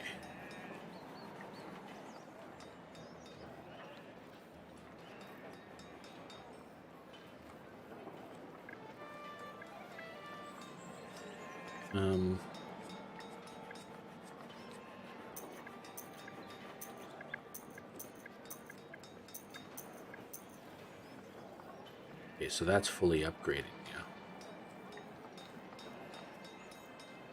So the hunting lodge, oh, we're going to produce more food. It's probably not what was necessary. I got carried away.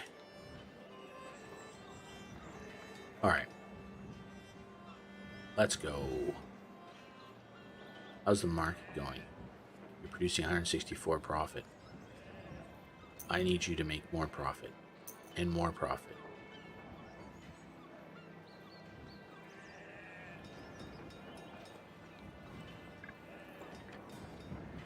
Okay. What is this? Okay, so let's go back and we'll start. As the coins come in, we'll start building out some other stuff here. Because we sort of sprinted up the tech tree. We really need to get field crops so we can get pumpkins and beans and honey and wax and all kinds of stuff. Is like, how does trade in this game? Trade customs. The royal fee and conducting trade via docks. Where do we get a dock? Where does that happen? A church. Okay. Base enacting policy brickworks. Okay, bakery. Where does the dock harbor? Oh. Somewhere out here there should be a dock then. Where does that come at? Quarry pool, cooperation, pig ranch. I don't see a dock.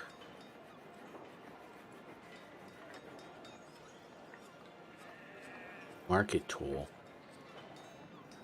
Distillery. Town hall. Can I do that soon? Oh, I could do that now. When I get enough coins. Let's go.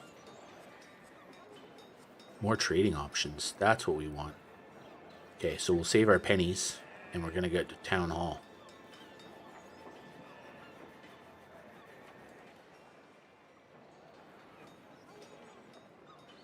More pennies, town hall.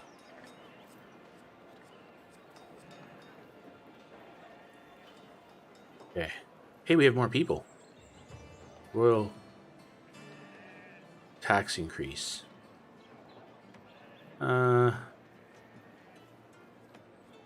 Venison trade fee increased. Yeah, whatever, man. I'm not gonna argue. Okay, so what do we got? We got one empty house. Okay. So what we're gonna do is we're gonna build some houses. Stone house. Ooh, 2-story stones. Wow. Okay. Where's that in the research line? stone well. Candle shop. Oh, there's the stone house.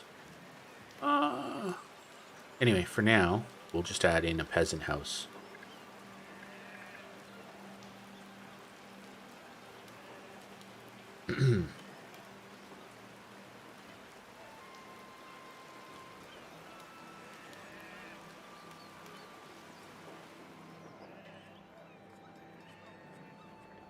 Okay, so we'll add in some more houses for the peasants. And we'll have a drink of water. Stay hydrated.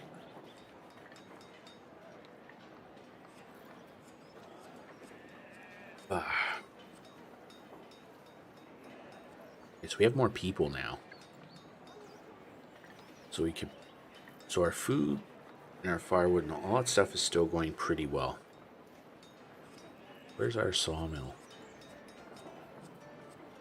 Oh, come on. And the plebs are happy with their...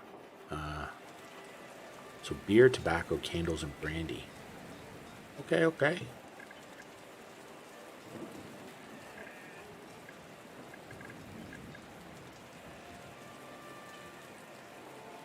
We've got some new houses being constructed.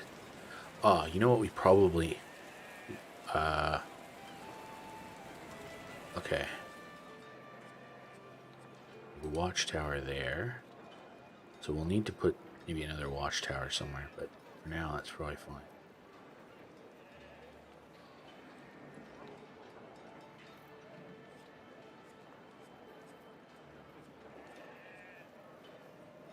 Hey, who are the people? Johan and Osabel.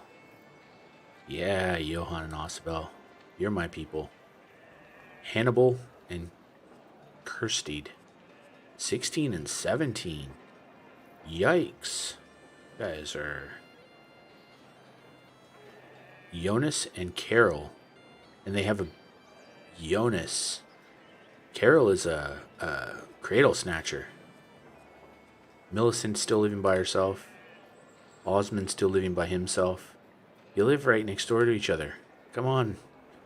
Rebecca and Osmond. They have... Hey, look. They have a Harriet. They have a baby called Harriet. Rebecca has a year-old baby at 15 and a second one. Holy... Hey, Osmond. There's a raging fire. Okay. But the well is on fire. That's a bit of a problem. Okay, where else have we built wells? Yeah, we're all protected, bro. It's all happening, yo. Look at that. Look at that. Yeah.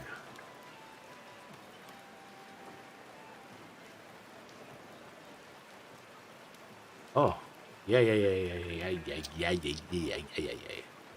Now we can upgrade to our town hall. Let's get after it.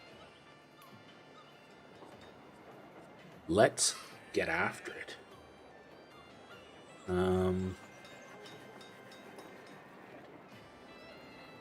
Okay, so those trees do not appear to be growing back.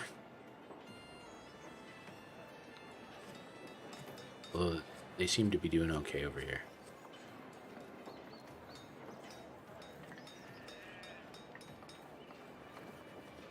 Oh yeah, they grow. That's interesting.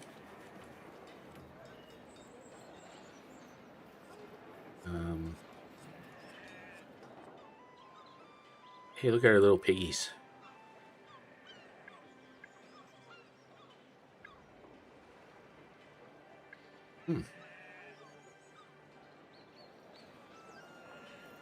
Okay, we have another adult.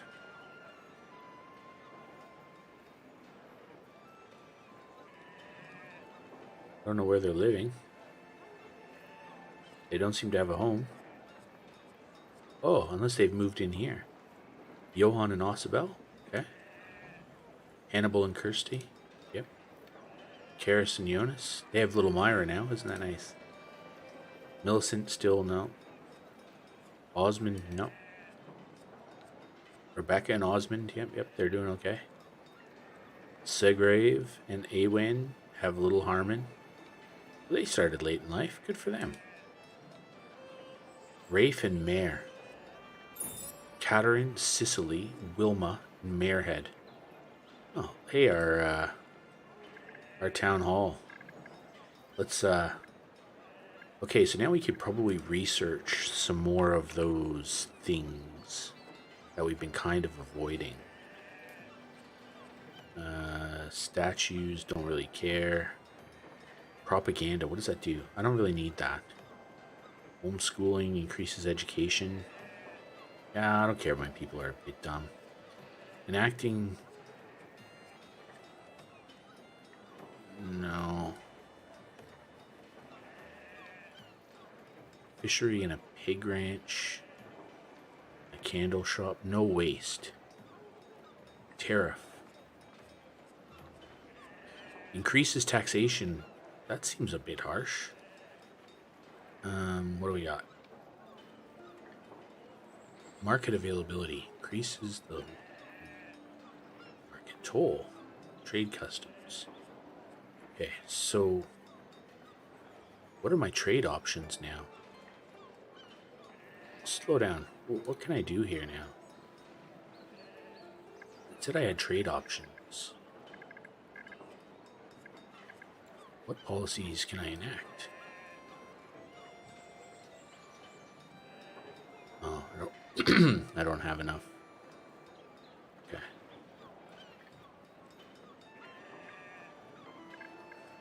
Okay. What does this do?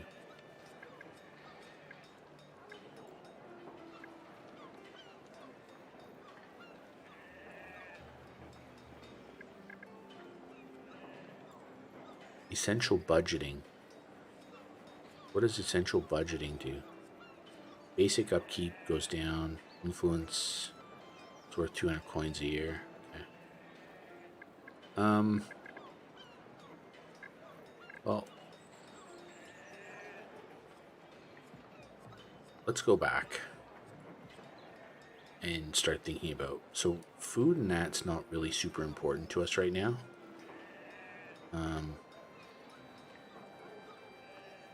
A candle shop.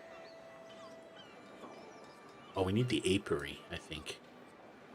Okay, so let's do this guy, and then we'll do that. So that allows us to plant pumpkins and beans, which is fine, and then we'll do that. Increases production of pottery. That's not really that necessary. Increases the production of quarries. That's not really very useful.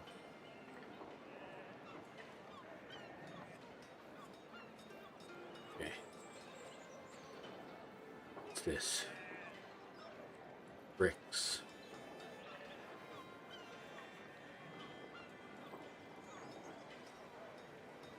How do I make medicine? Okay. Research is done. Let's go. Yep.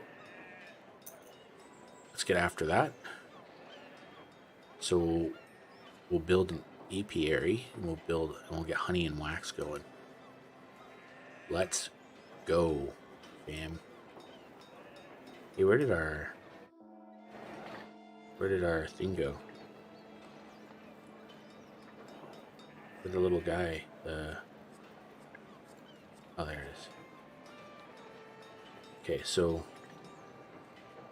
I think we need to get some trees going here.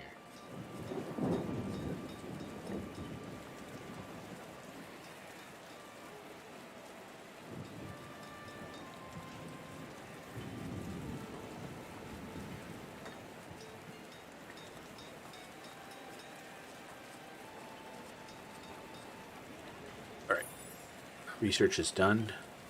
So now we can build one of those. And really, there's nothing left back here. What's this?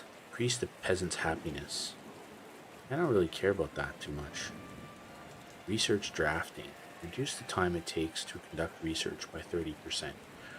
Yeah, I think we'll do that one. I think we'll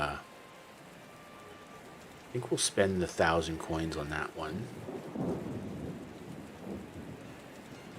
Because that seems like a useful thing. Although we could also build an apiary. Okay, so production or farm? Production. Okay, so what do we got? An apiary. Produces wax and honey. Bees like fruit trees, so well-forested areas. Oh, right, okay. So let's put that where?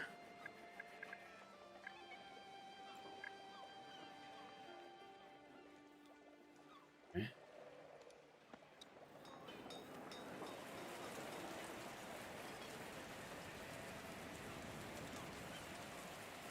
It's a bit far away. I can't really see the trees.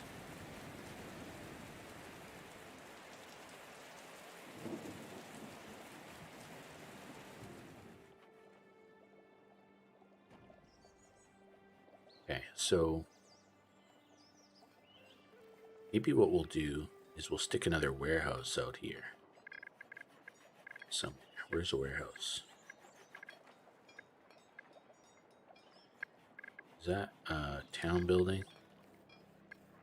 Shrine. Oh, must be a production building. Distillery. Warehouse.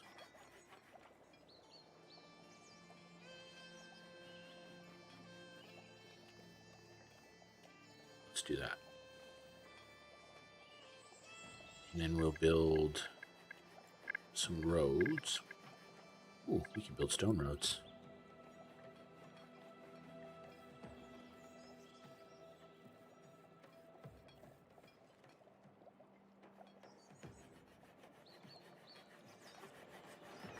Okay, what is this resource again? Bricks.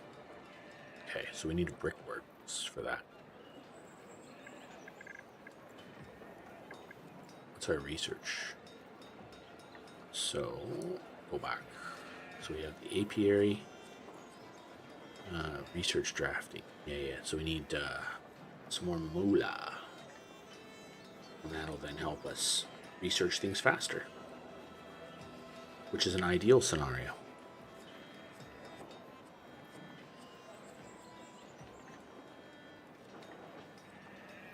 All right.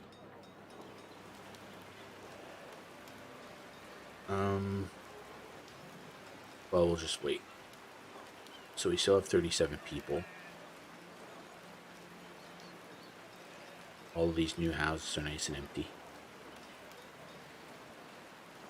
which is ideal. Really. But anyway.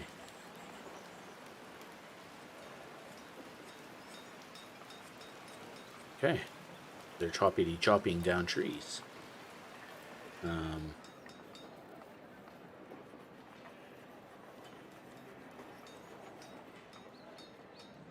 Okay.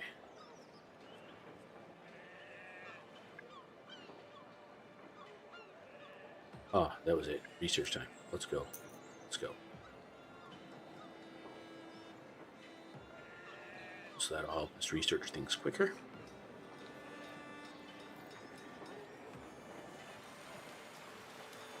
So our food is good. Firewood is still good. Got lots of coal, lots of iron, lots of stone. Tools are going well. We don't have any influence points we can use. And we've got lots of luxuries. So the next thing we want to build... Oh, we built that. Let's make that a priority building. Get over there and do the doings, folks. We need our apiary.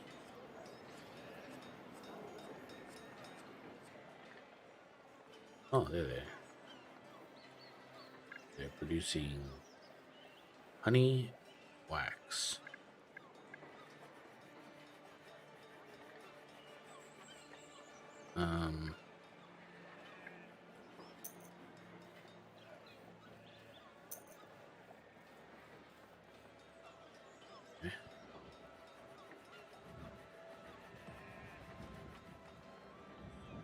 wait till they... Research is done. Okay, yep, let's go. We're gonna just ramp this up. We'll produce lots of wax. And then we'll do candles.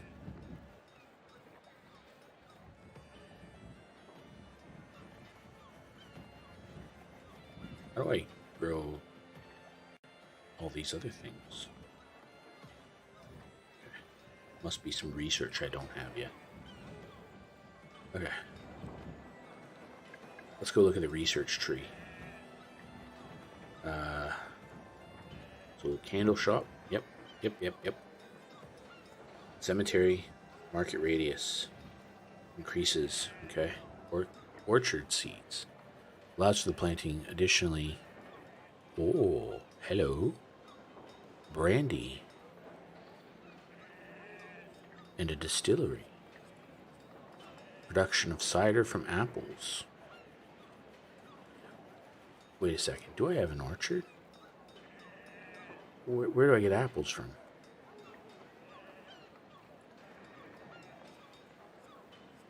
Pumpkin. Oh, I can plant. I can already plant tobacco. Where did I be able to plant apples? I don't understand. Okay, distillery. Wine from grapes. Where do I get grapes from? Hold on a second here. Decorative trees. Orchard seeds. Pollination. Orchard. And an apiary. Orchard seeds. Plum and pear. Cherry. I don't understand. From apples. But I'm not making apples.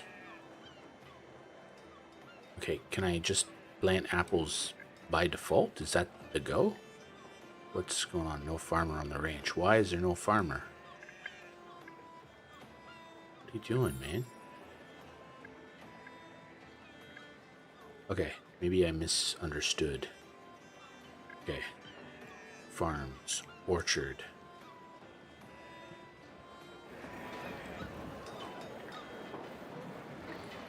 Go away now. Orchard.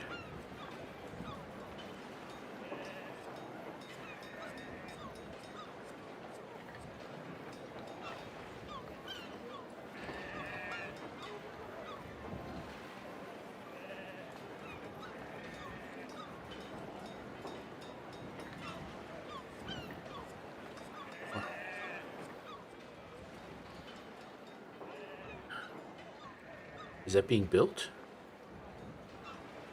Why not?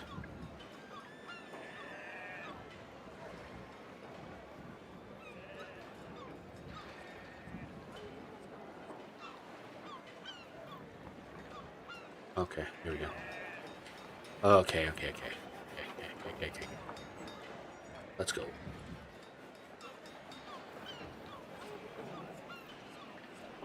Wow, it's a very heavy snowfall. We have 2 sheep. Maybe we should have some more.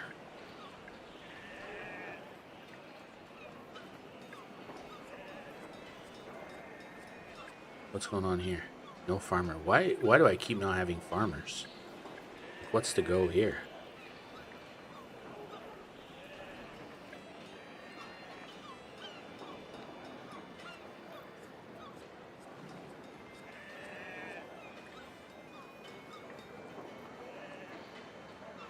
Okay, so we're gonna make some apples. And do we need to hire another farmer? No? Okay. Let's throw some animals their way.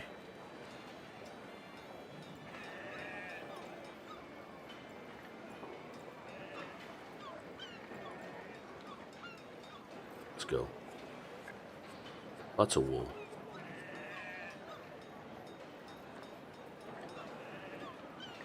All right. Oh, we have more people. Did somebody move into that house? Yes, Simon. Simon is 14. Wow. Okay, so who's living there now? Johan and Osabel. They still don't have kids. Come on, Johan. Hannibal and Kirsty. Nope. Yep, little Myra's a year old now. Millicent and Osmond. They're going to become spinsters. Rebecca and Osmond. Hey, Harriet's 2. Alright. They have a Harriet as well. Oh, Harmon. Oh, look, people have moved in. Lambert and Glennis. Nice. They're workers. They're not peasants. Oh, they are peasants.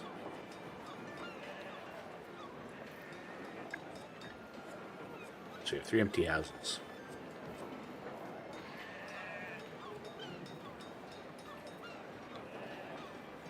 Okay, so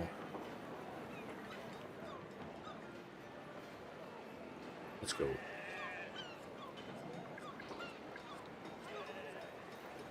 Now, let's build a distillery, eh? Goldsmith, mushroom farm, clothes shop, carpenter warehouse, apiary, pottery, clay pit, and a distillery.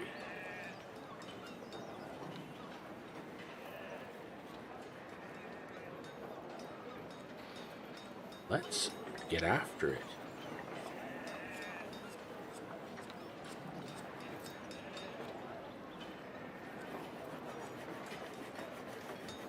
Okay. High priority building over there. Hey, we have another adult. Oh, somebody's moved in with somebody. Which one of my peoples has... Simon. Simon got a Betsy. Had a boy, Simon. Simon got himself a Betsy. And somebody else has had babies? Nice. Nice.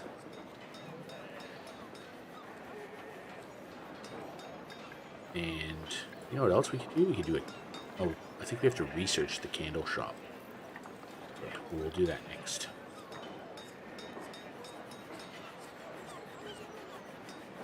Fishery. Okay. Okay, we have to probably put somebody in there as a job. Only? Yeah, we need a distiller.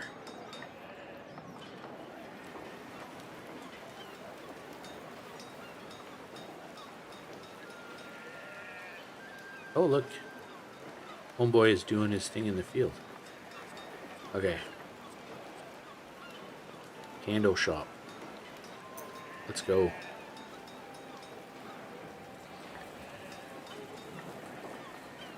We'll build one of them up here, probably.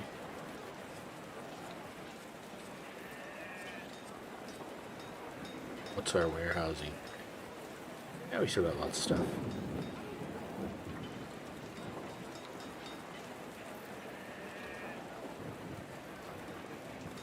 How do I buy any? How do I buy and sell stuff? Is there a way to do that? That'd be pretty slick. I'd like to be able to buy and sell stuff. Okay, so now... an oil mill, a bakery, a windmill, pottery, warehouse, carpenter, candle shop. Let's go.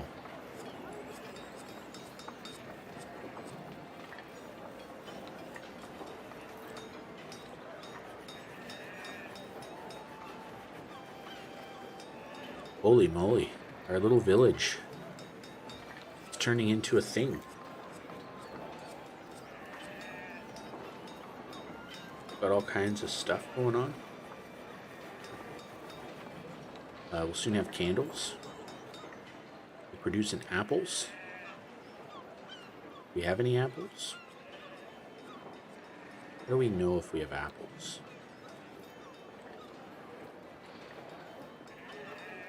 We have wheat. We don't have any apples yet. We have lots of venison.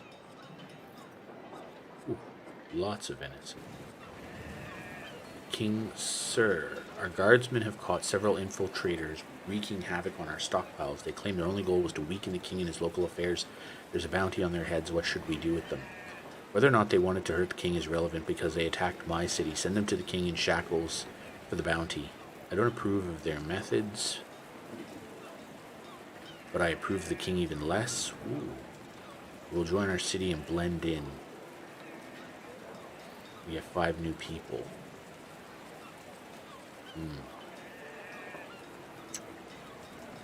Yeah, that's a tough one.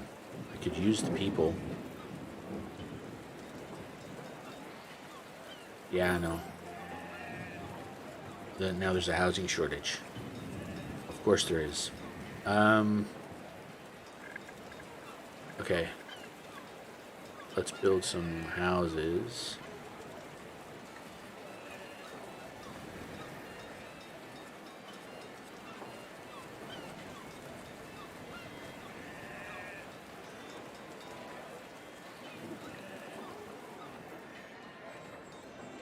Okay, so let's throw some roads.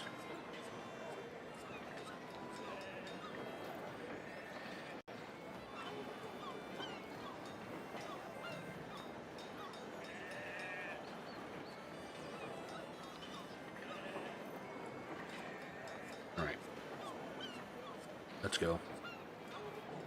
We have new people. That means we can do more stuff. What are you missing? No candle maker. Let's go. More carriers. We have lots of extra people, so we can do more stuff. We've got lots of food. Probably.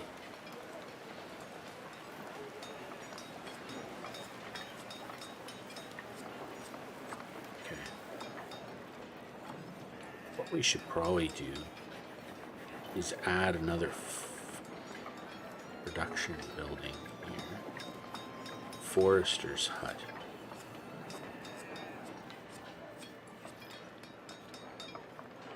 Where would a good place for that be?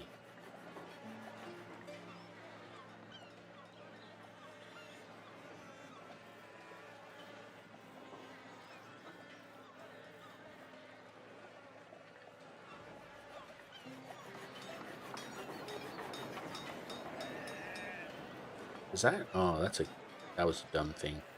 Will that reduce the efficiency of the apiary? Maybe. Well, I have to live with that one.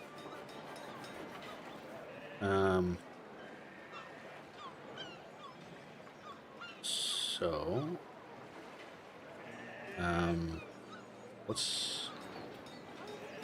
what's we got in the fruit grown in orchards?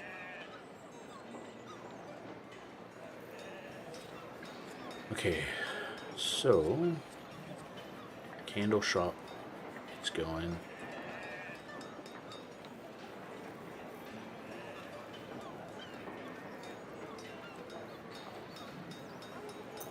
Let's do that. And we'll make another orchard.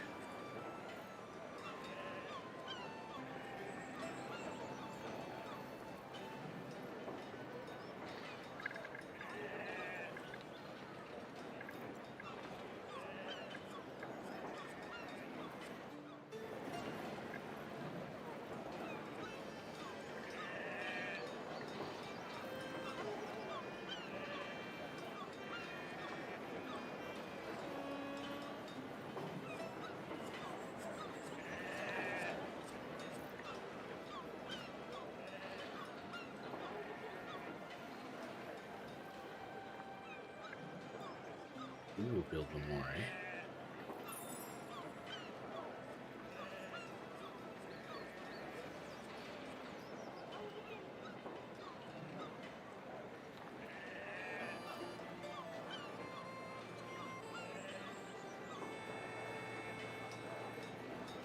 Okay, how's our research going?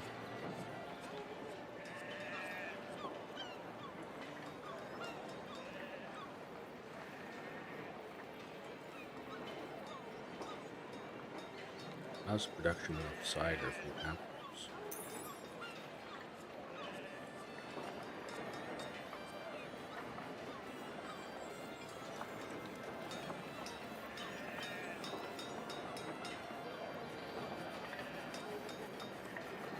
Did we build a distillery? We did. What are you making? Beer. Okay.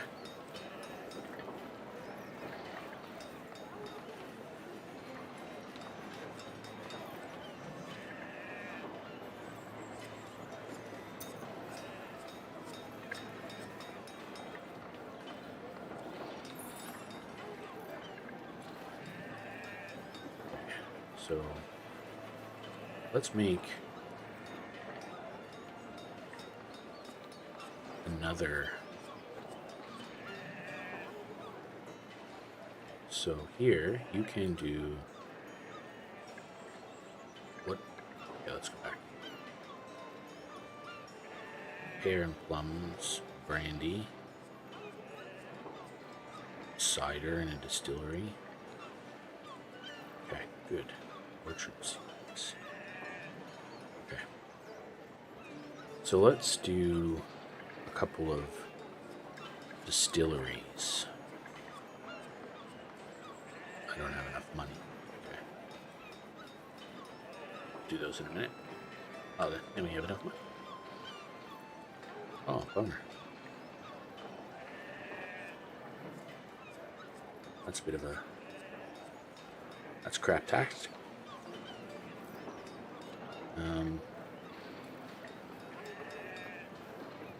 Right. Let's do that. Actually, you know what? Let's build some roads.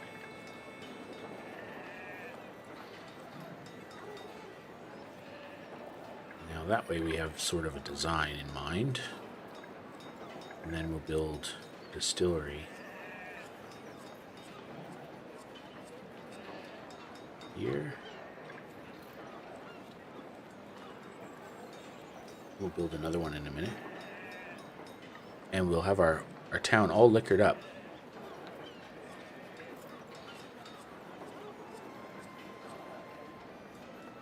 Okay.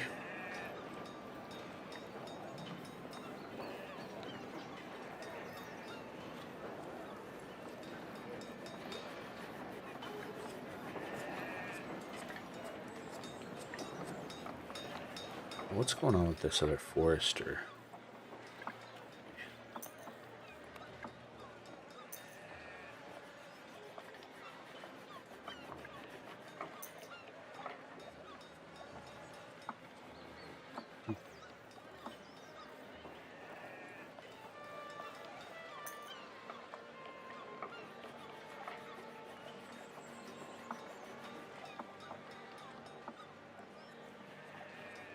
Let's see.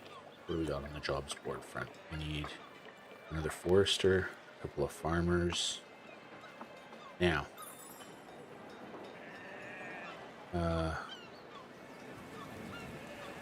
so let's grow pear and let's grow plums. There we go. You can get your upgrade.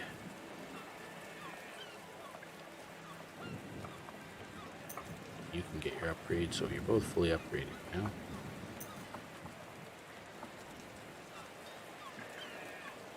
So now we need another forester and another, whoops, what? No, go away. I'm not giving you any more teenagers. Another distiller.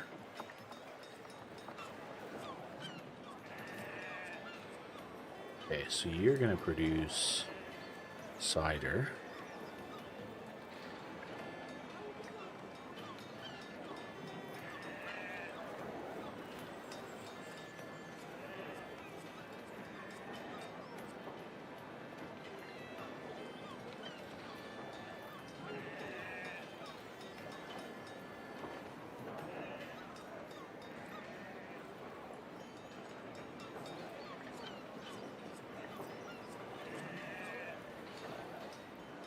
Missing something. What are you missing? You have... Oh, you don't have apples.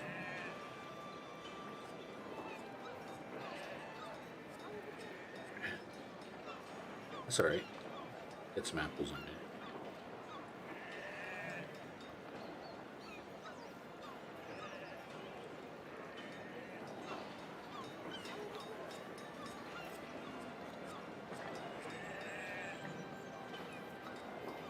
And should probably plant a crop field.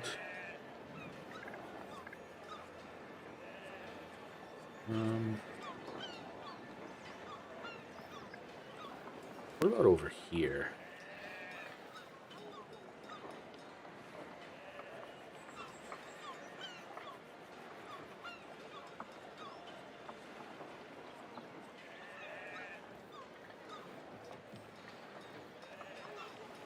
Okay, so that's not a great area to grow stuff. So that's pretty fertile.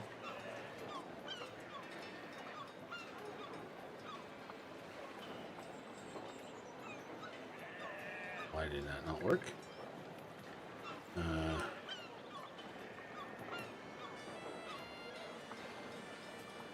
Okay. I wish I could copy and paste that.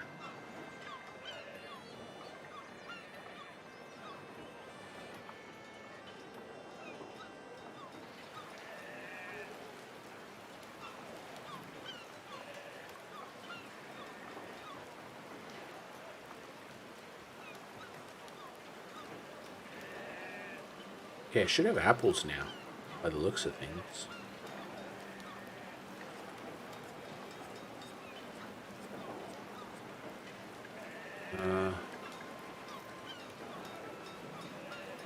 Where did the apples go?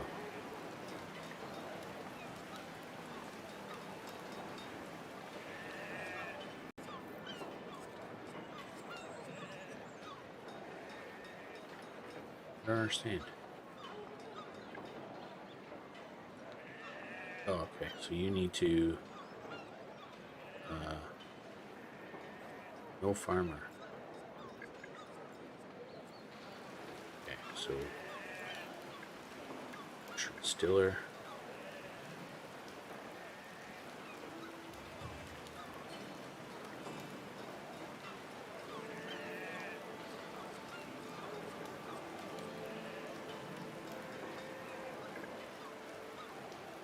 On here. Okay, so where's the tobacco? I thought I could grow that. Hold on. Why can't I grow that? What do I need to grow? Okay, orchard seeds, orchard seeds.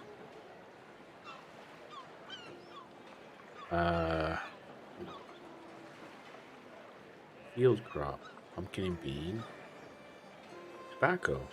Who got that? Why can't I grow it?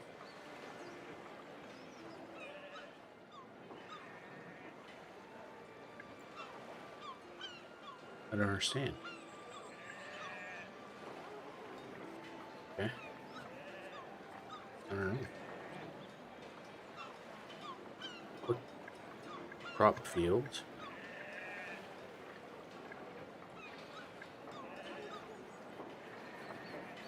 Carrots.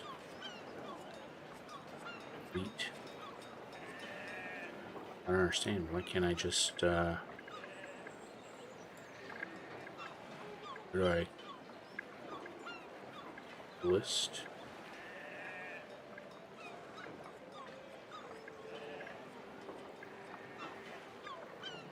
I don't understand.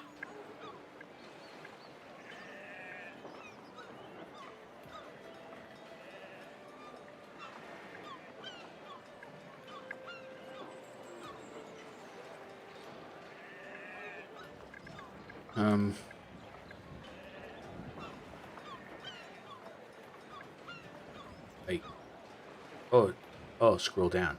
Jesus, Sean, use your brain. Okay. And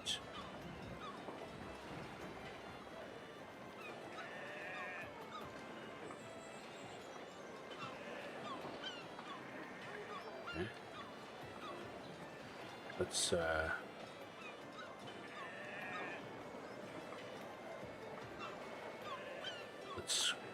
Let's go be all in on tobacco. I'm not sure why this guy is not like where our apples are going, because we're producing apples. I don't understand.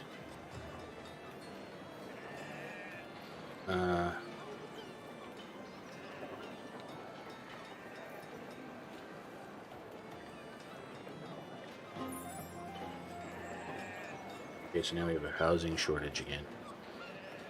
Okay, well, we'll add more houses.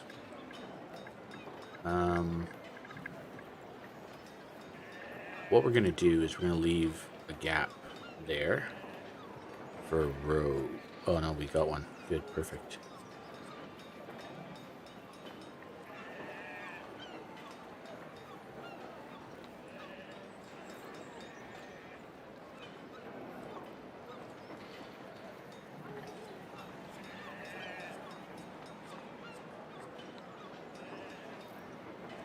Let's go there. There. There. Now, the other things we need here, stop it, is a well.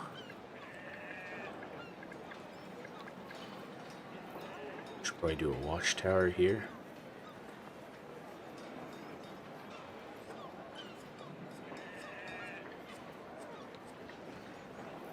A watchtower here. And we could probably use a stone well here. Stone well here. Okay. A lot of construction to do, so get on with it. I'm not sure why my apples are not being produced.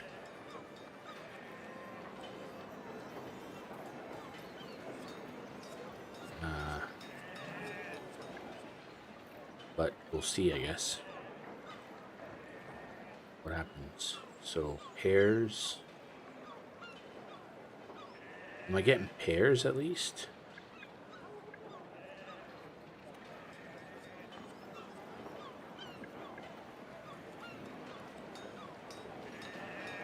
Okay, let's look at the job situation. Need more carriers. Yeah, that's an odd one. My fruit is not ending up where it's supposed to be. Oh.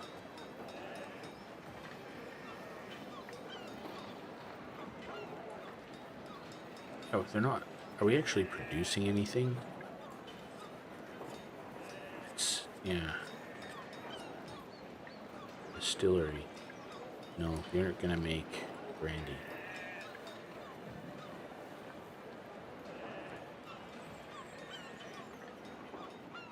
He's saying he doesn't have anything.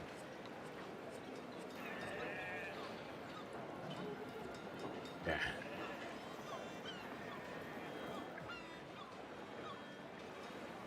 So, I'm not sure why those items are not being produced. Wheat is definitely being produced.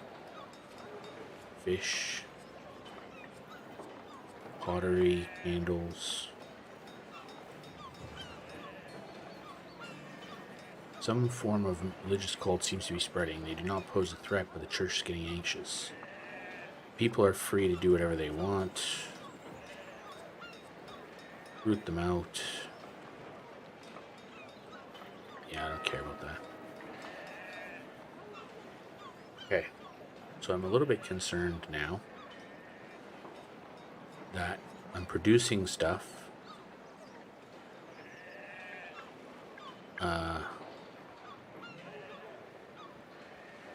and I don't seem to be getting it anywhere.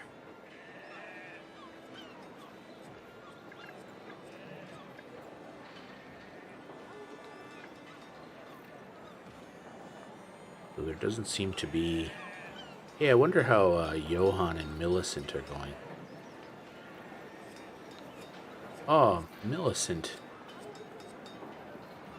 Osmond, guys, come on. Ah, they have apples. Are my people hoarding all the food or something?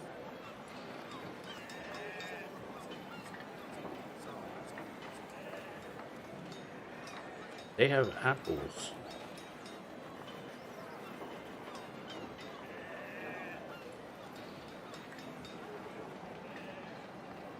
Can't quite work it out. Is there a way that I can stop people from having stuff and only produce it for the markets or whatever? I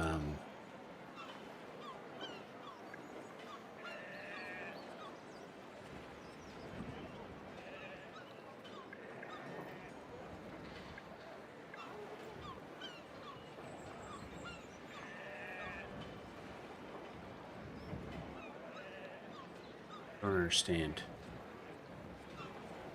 It's just not seemingly working.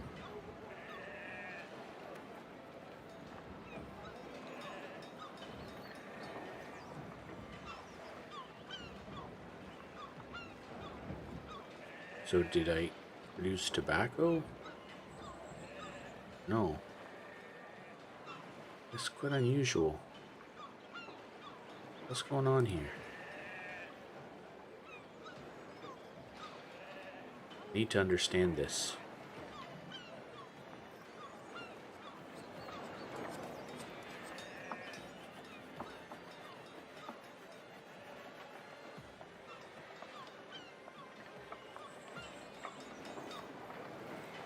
Okay, so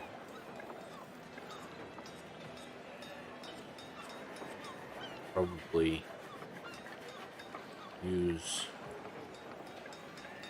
an herbalist now.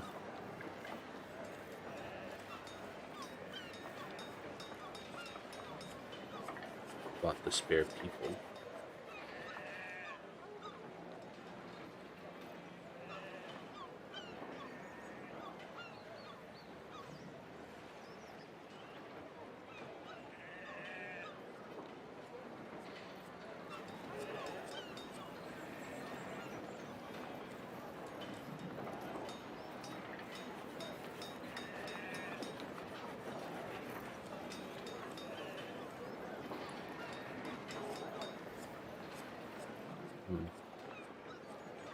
Have to pay more attention to this.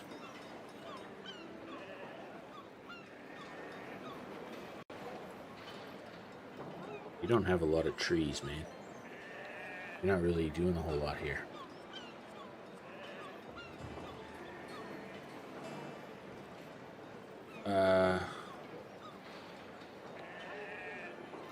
No. I don't need them.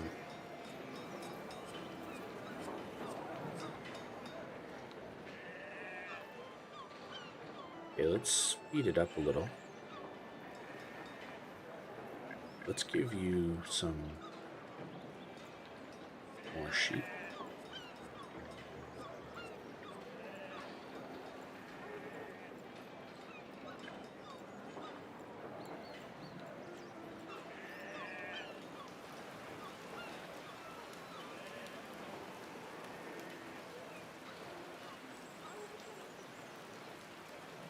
Let's do some research.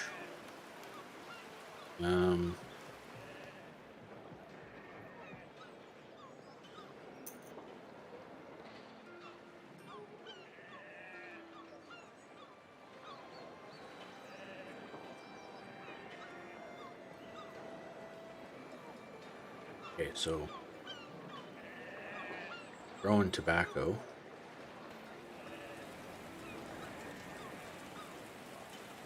Let's see how that goes for us.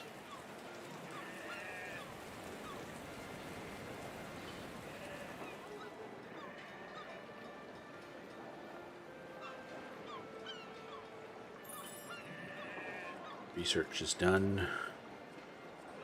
Okay, so let's do the brickworks. And then the stone house.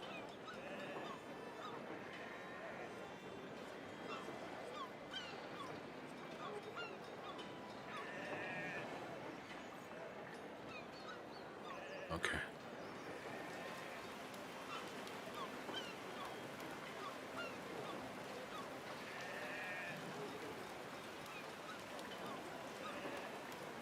Okay.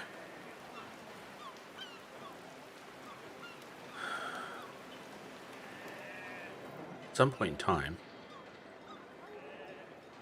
you would think that this has to produce something.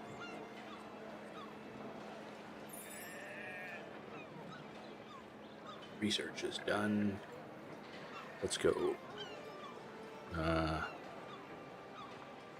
Let's get stone houses. And then I think we can upgrade our houses. I think we can then do the upgrades, which would be useful. I'm curious to see what happens here. Because we really should be starting to see clothes, wheat. Like, we really should be starting to see stuff. Research. Let's get the windmill happening. Can I upgrade the house? Yes, I can.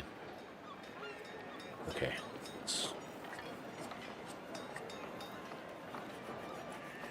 Let's start over here.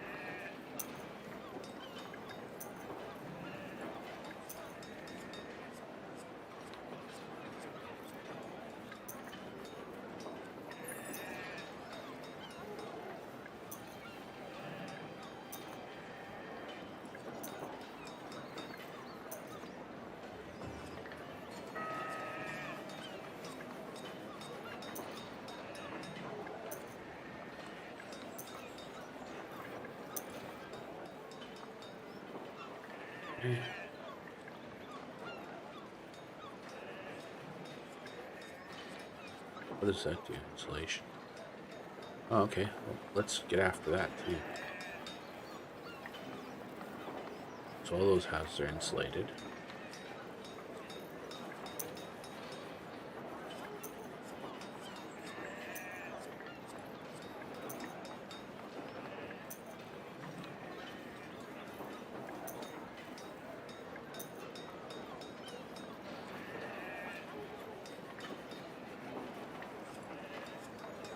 Okay, so all those houses are insulated and they're all made of stone. So now let's get onto these guys.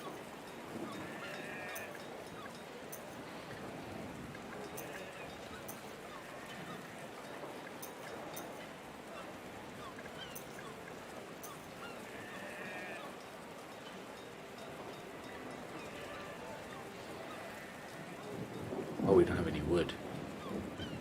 Okay, that's a bit of a bummer.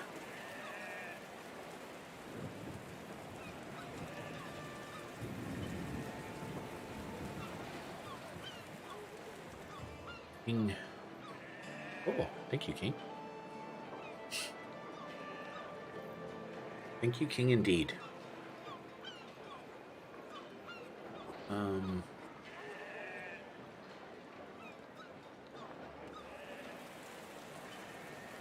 curious to watch what happens here with these.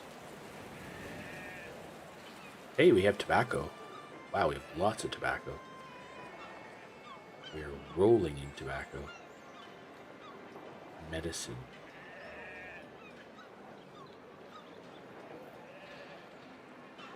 They look like they're... See, they're picking apples, man. I don't care what anyone says. They're picking apples. Oh, there, look, we have apples. And they're all going away just as fast as we pick them. Okay, so what is that? Okay, so... Alright. Yeah. Let's get after it now. There we go. So they have enough. Yes. Now we're cooking with petrol. Okay. What is our apple situation?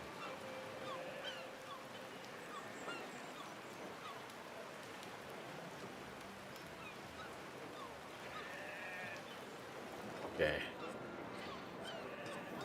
Alright. So we should have some cider pretty soon.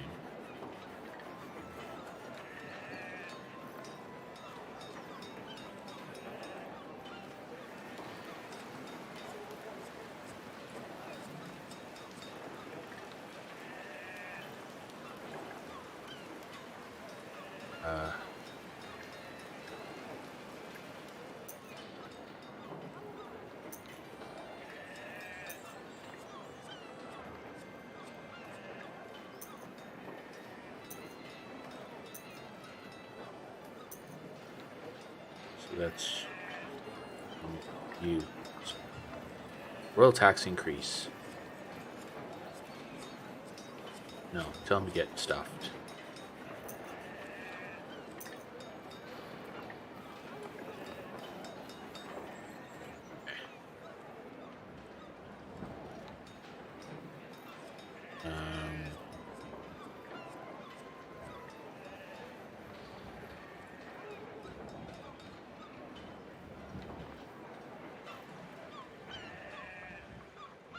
See how the apple situation is going. We have lots of plums. We have lots of apples. Okay. So we have jewelry. And now... Okay. So somewhere here, I think it's G. So we have a grid. And G again. Okay, so that's where we can grow stuff. Whoops. That's where we can grow stuff. Okay, so I'm going to want to expand the farming over here. Okay.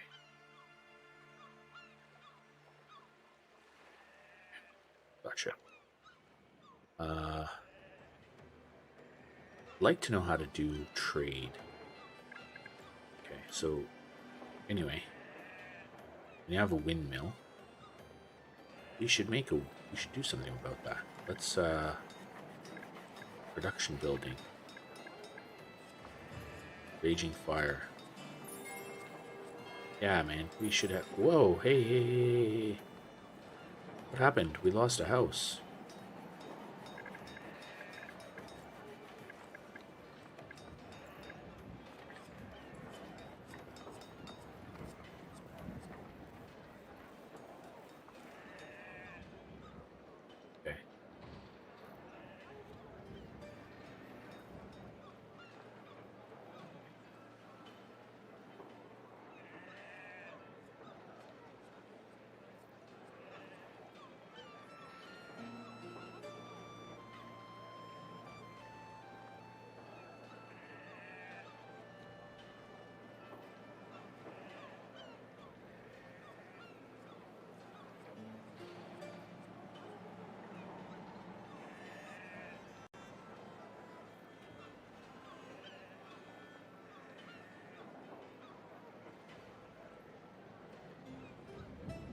Okay, so there we go. Now we have a whole row of houses. Actually, you know what? We could probably build some stone roads around here.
Yeah, I found myself drooling. What kind of an idiot am I?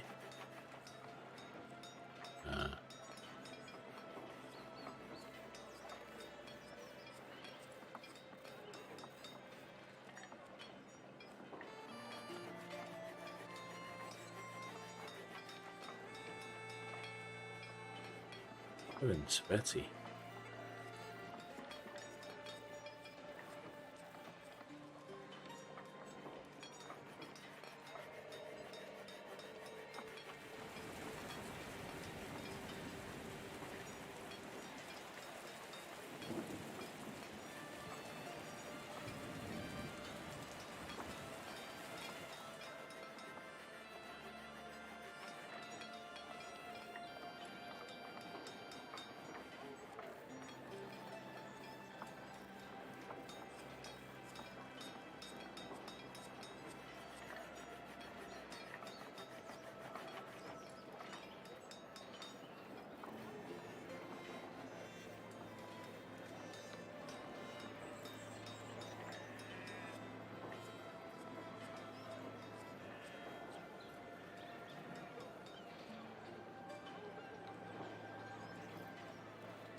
Okay. So, what do we got for housing? Oh, we got 13 empty houses. Okay, that's good. We have lots of tobacco and stuff. Okay, so we have all of our roads are now made of stone, which is nice. Let's go do some research because we can. Build a bakery.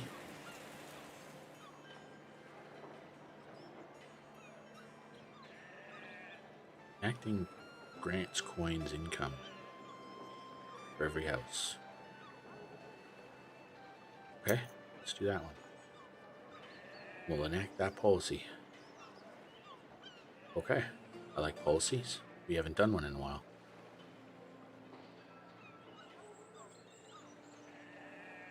Oh, I don't think we built a windmill. I think that's what we were talking about doing. Production building. Windmill.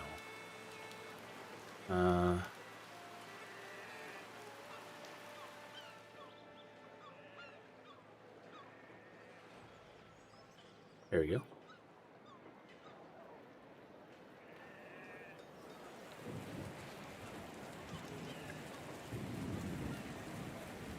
The number of free workers not assigned is low.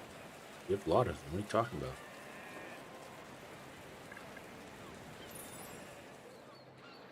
Okay, so our housing contribution. Let's cemetery.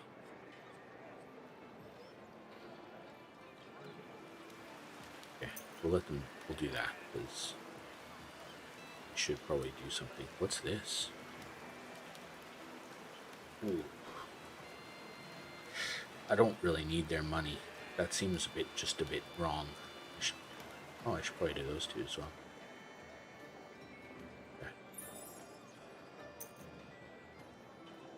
They're pretty cheap, so.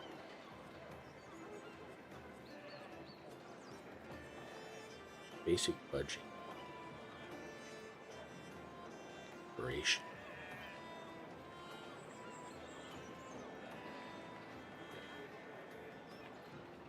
Okay.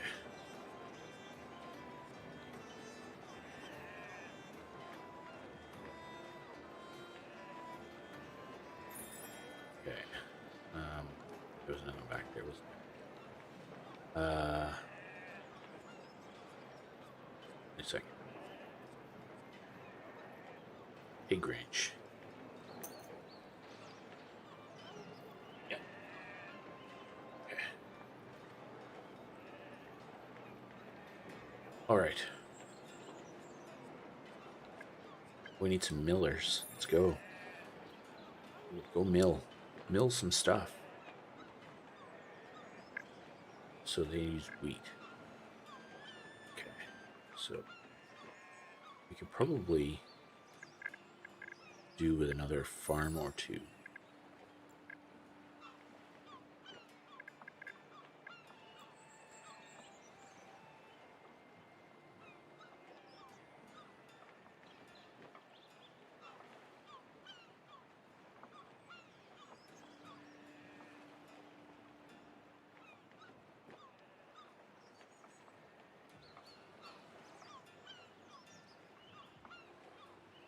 Okay, let's do another one.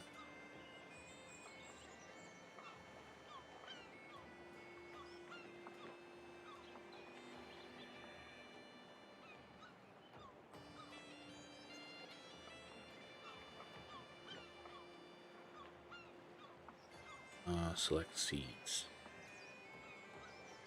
Okay, so let's... What? Okay, wheat.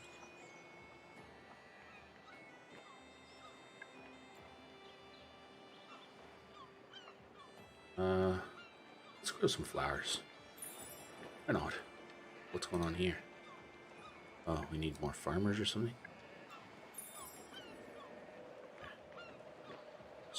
Oh, warehouse running low. Okay. So let's build...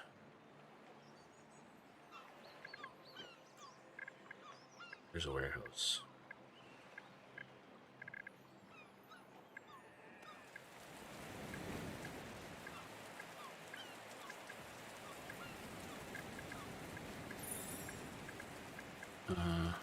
Where's the warehouse?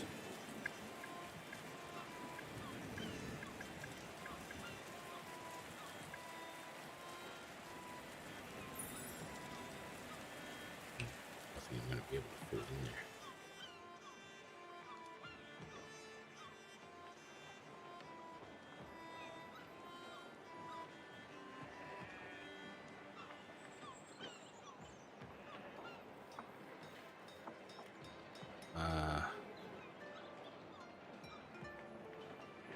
Let's build it out here.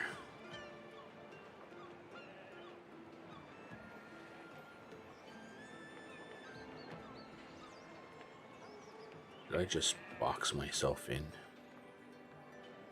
Oh, what did I do?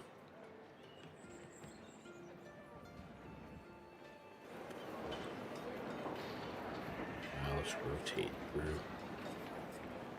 Okay, that's really, really stupid looking. Okay, so let's stop. Let's demolish that.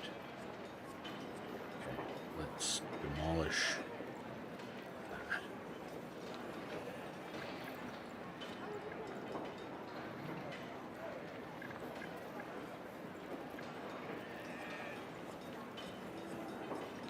How do I destroy that?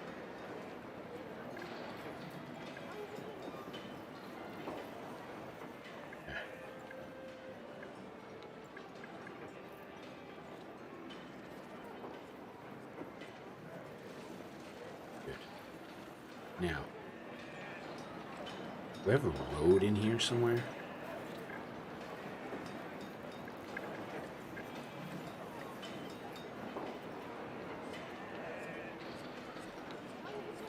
Okay.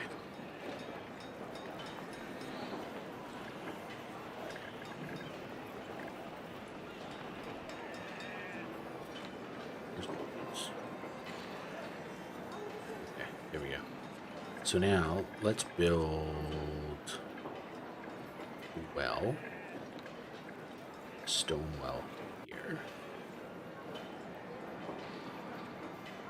And then let's build a warehouse.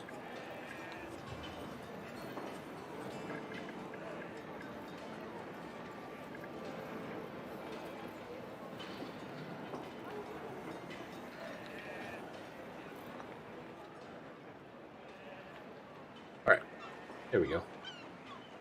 So now, what more luxuries do we have? Combs, decorations, and oil lamps. Okay, what's this? You're slowly but gradually running out of inventory space. So that's taken care of. Okay, So that has to be a high priority building.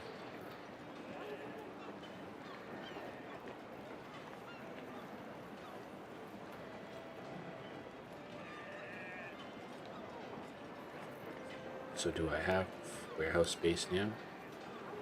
Or I need more? What's that? That's a warehouse.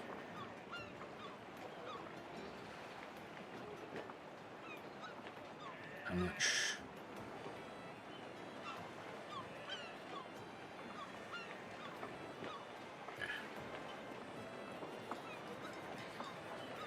Okay, so I could probably build another warehouse somewhere here. Let's stick with you. Send them to me.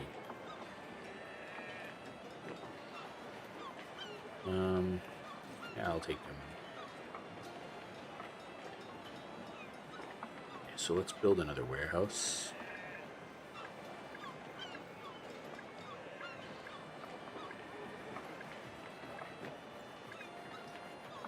Build it here.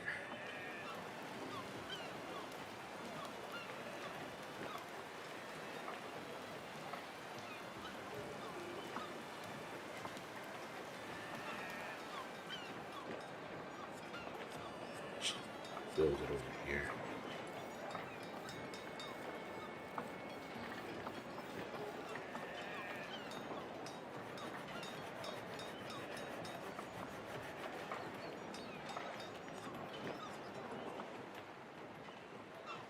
All right.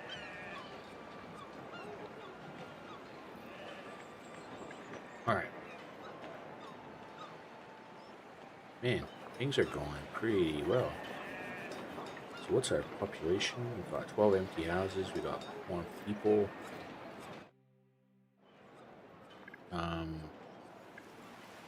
Just done some. So what's our research situation?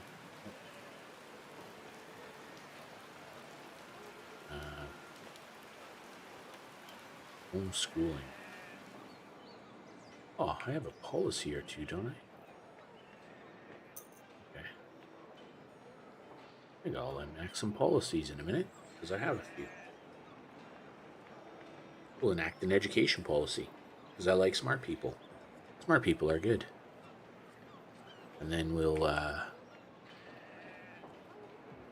so we can put some more housing in up here if we have to. And then we need to figure out how to make combs and jewelry and wine. The wine I get. Okay, so let's go here. What policy can we enact? Housing contribution. Homeschooling. Wow. Education goes up. Taxes. You know what? Let's make them smarter.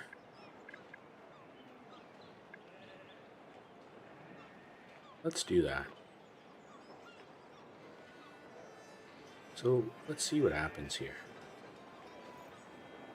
Your people want to get educated. Build schools. Oh, okay. How do I research schools? There we go. Where's the schools?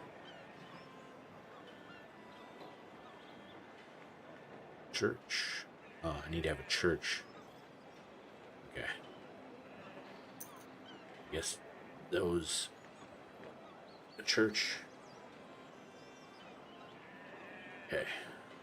They're all pretty. Oh, feel pretty good about stuff. Okay, what's this mean? Okay. Yep. Everyone's pretty happy.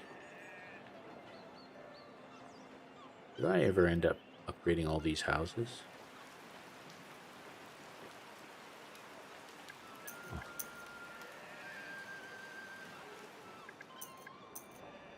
Oh, didn't.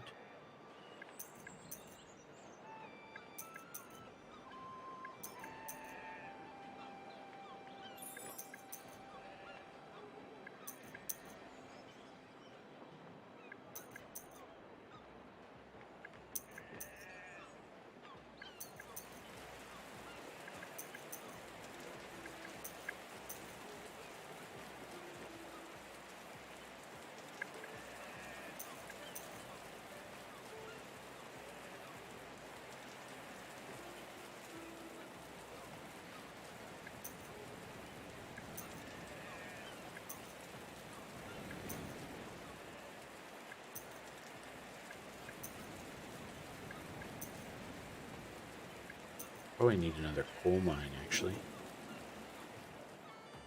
Yeah, I probably could use another mine or two. That's probably what that's telling me. Okay, let's do that.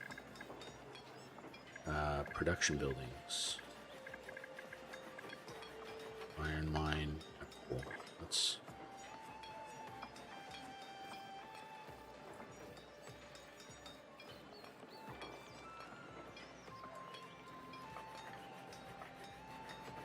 Okay. And...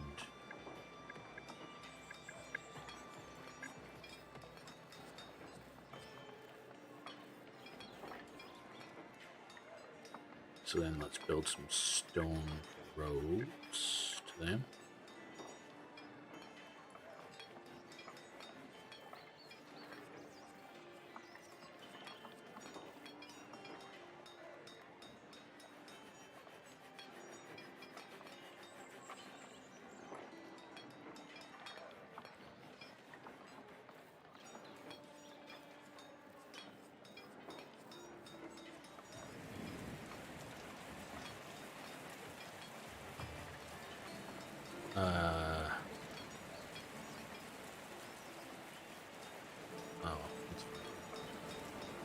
Okay, so what do we got on the research front?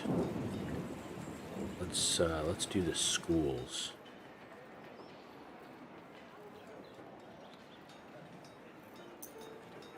Then we'll do the bakery.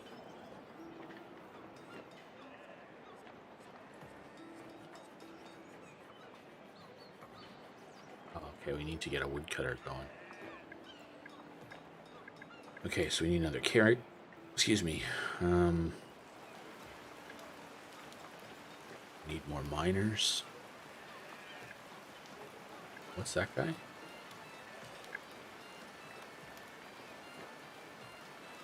A woodcutter. Let's just go in and add the woodcutter.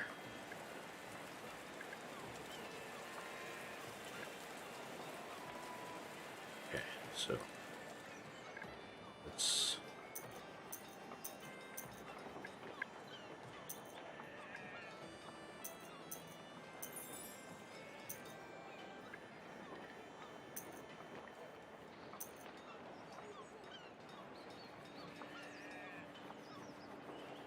Actually, that's probably what we could do as well. Is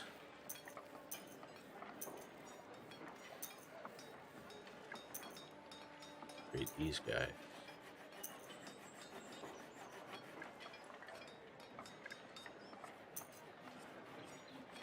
And what? Call the clergy. Jesus Christ.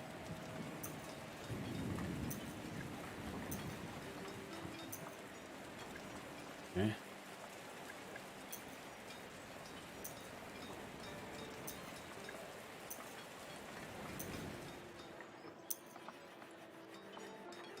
So this will help us.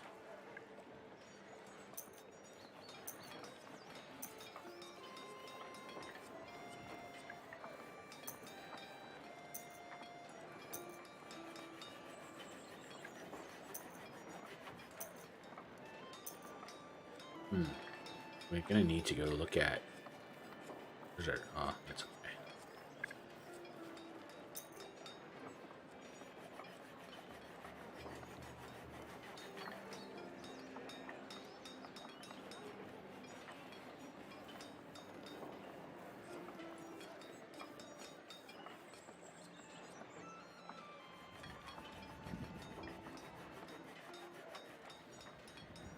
We don't have any iron. Why is it not producing any?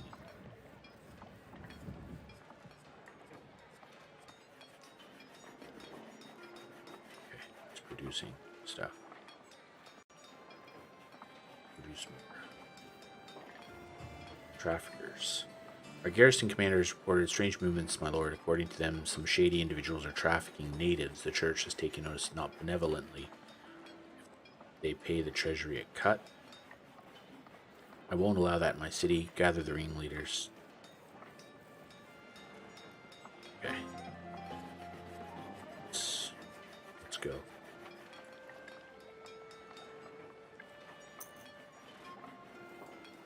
Okay. So the other thing we'll probably should do is build another iron mine, because that seems to be an area we're short on.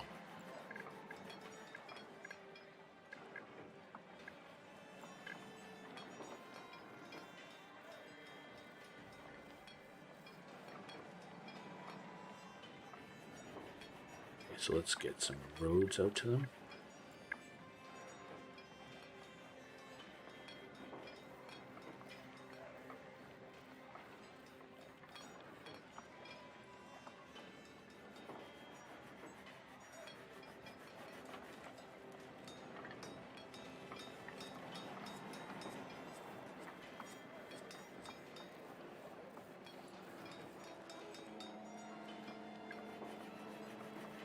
Okay.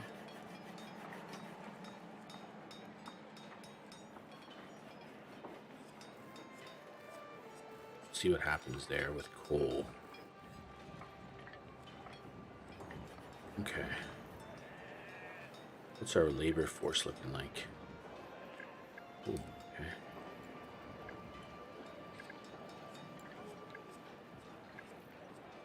All right.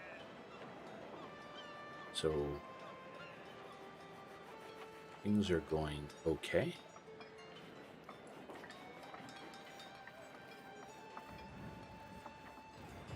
Church needs money. Wait, what?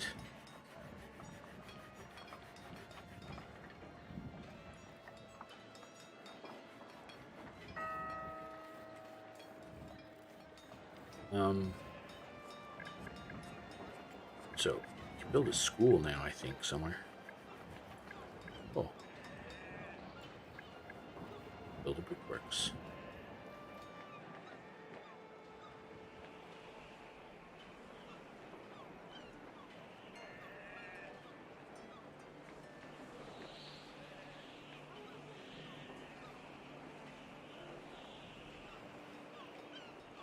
Okay, so okay, we need to start thinking about other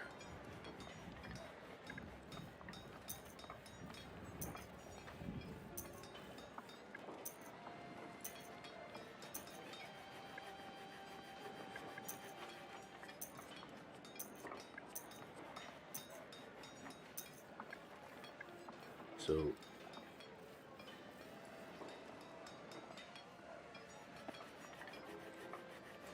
why are they able to produce so much more? Oh, we need more people. That would explain why.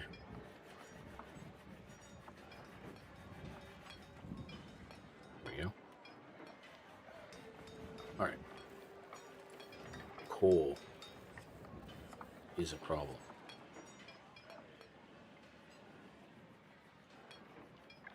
Need to produce more coal. Can we just add more people? Would that be storage problems? Our foremen are reporting that there was a rat infestation.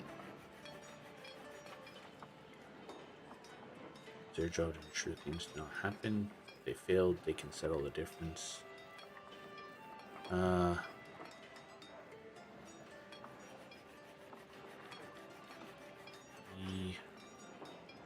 Yeah, that's fine. Okay.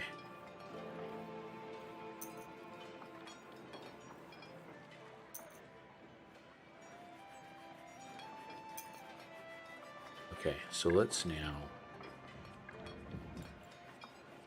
there we go. So now we have no spare people. But that's okay.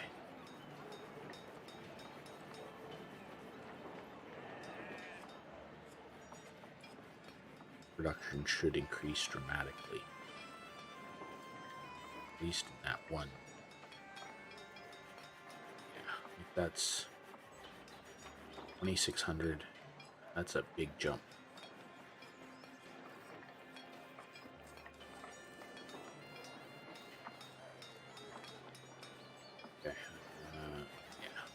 producing lots more. Oh. Okay, our wood is an issue. Holy dooly.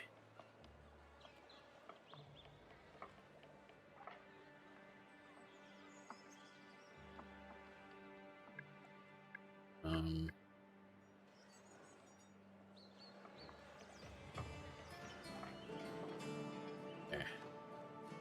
We don't really have any more extra. Oh, we do.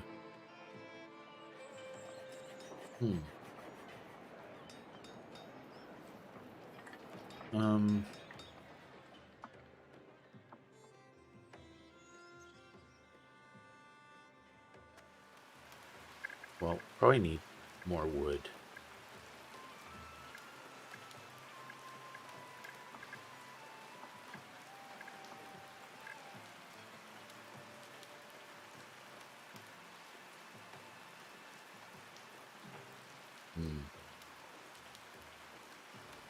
Okay, this is a slight problem. It's not very efficient.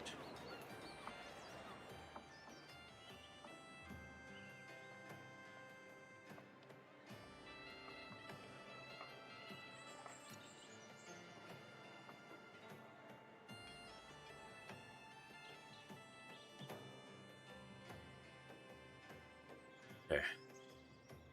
I might put it out here.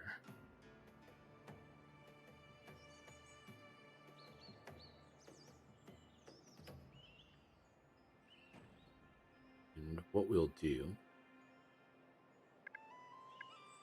is we'll build a warehouse out here.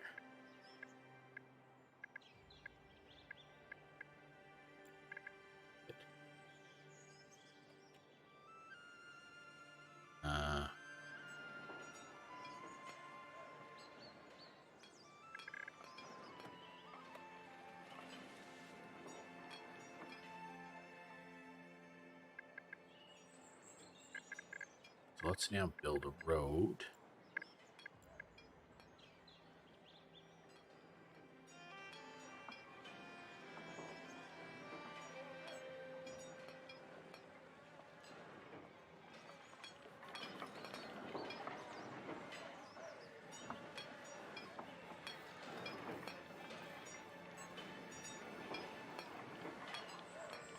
Let's build a stone road.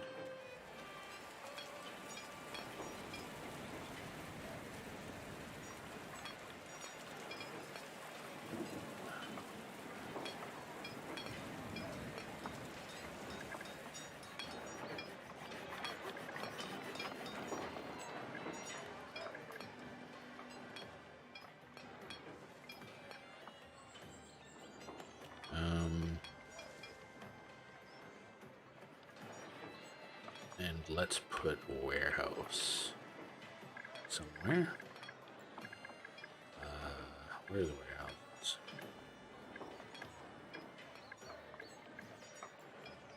The warehouse.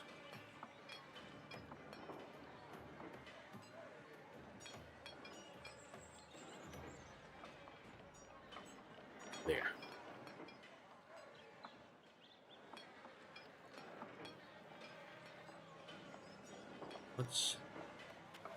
That's good growing land, actually. That was a bit of a bugger.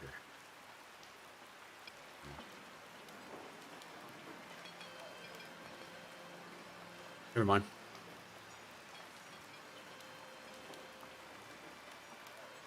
Never mind. Okay, that's the other thing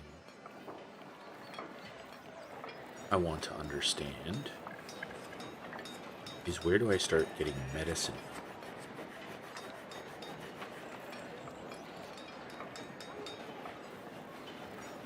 In Taylor, loitering, 2-story house, okay, large statue.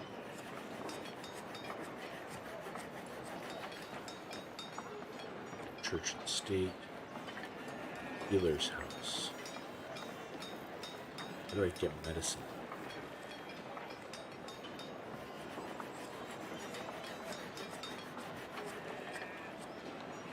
Okay.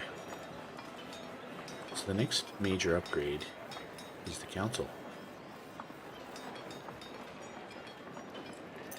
Okay, I can do that now.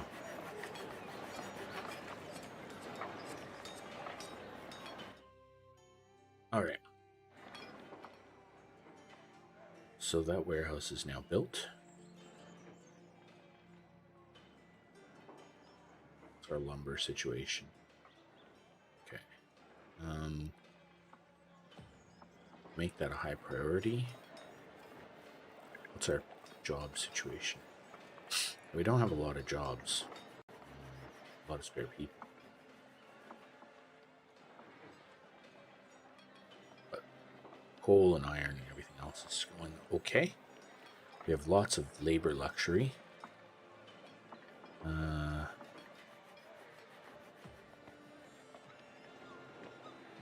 Okay, unrest on the mainland.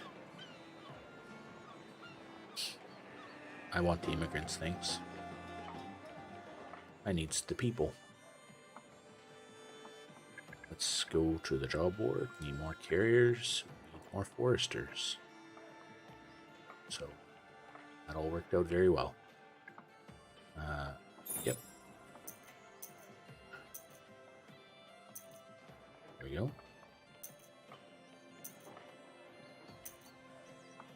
Perfect. Wow.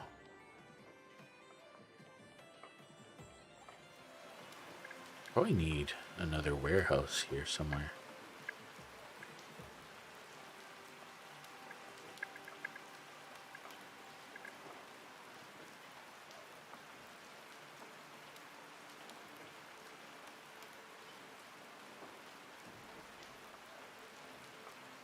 Let's just do that.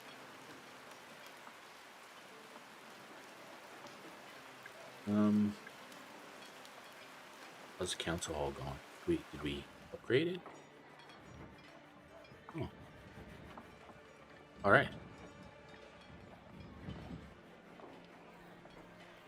All right. So now I have a council hall. Is that to go? I can't find my mouse.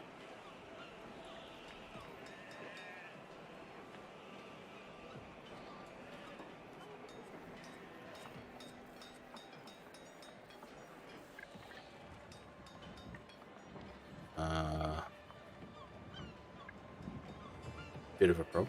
Okay. My lord, I've been approached by some shady They know the city's in a rough spot. The city's not in a rough spot. Well, to put it bluntly, they want some of our young people. Unfortunately, wait, what? Counter. Shackle them up. Send them to the main lodge.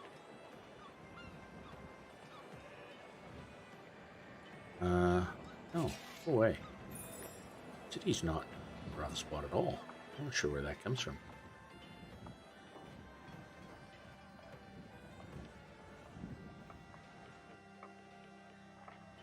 Yeah, that's a bit of a problem with this white background. The mouse goes away. Wow, we've been doing this for quite a long time now. I think. Oh, I have lots of text messages.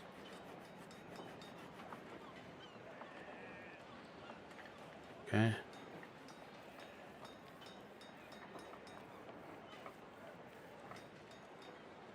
I think we'll probably call it there for the evening. We'll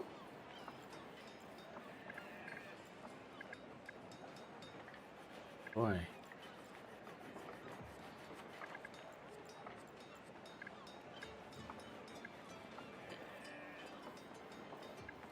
Ah. Screen. All right. So we'll save. Yep. Exit. Yep. All right. Well, I actually had anticipated probably playing that for maybe an hour, hour and a half, and we ended up kind of going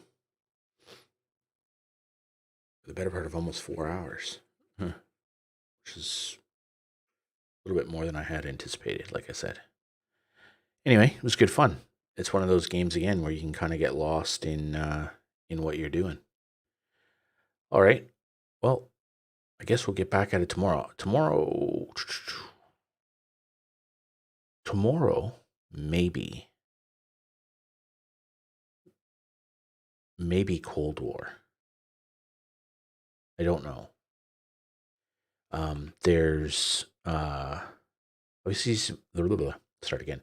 The season 5 update is out, and I'm not sure if I want to play Cold War or even Warzone. I'm kind of curious about the modes in Warzone and see if they get rid of that stupid payload. Can't stand that. And if they just go back to straight BR, and wonder will they get rid of those dumb satellites and stuff. So we might play a bit of Cold War or a bit of Warzone. Haven't really decided. Or we might come back to something like this. Who knows? We have to figure that out. Anyway, thank you very much for watching the stream. If you're still watching, or if you're watching the VOD, it'd be awesome if you hit the subscribe button, hit a like. That would be very much appreciated. The likes help tell Google that this, or tell YouTube, I guess, that this stream doesn't suck and they should show it to other people. So that would be awesome if you could smash that like button. And with that, we'll catch you tomorrow. Thanks again. Cheers.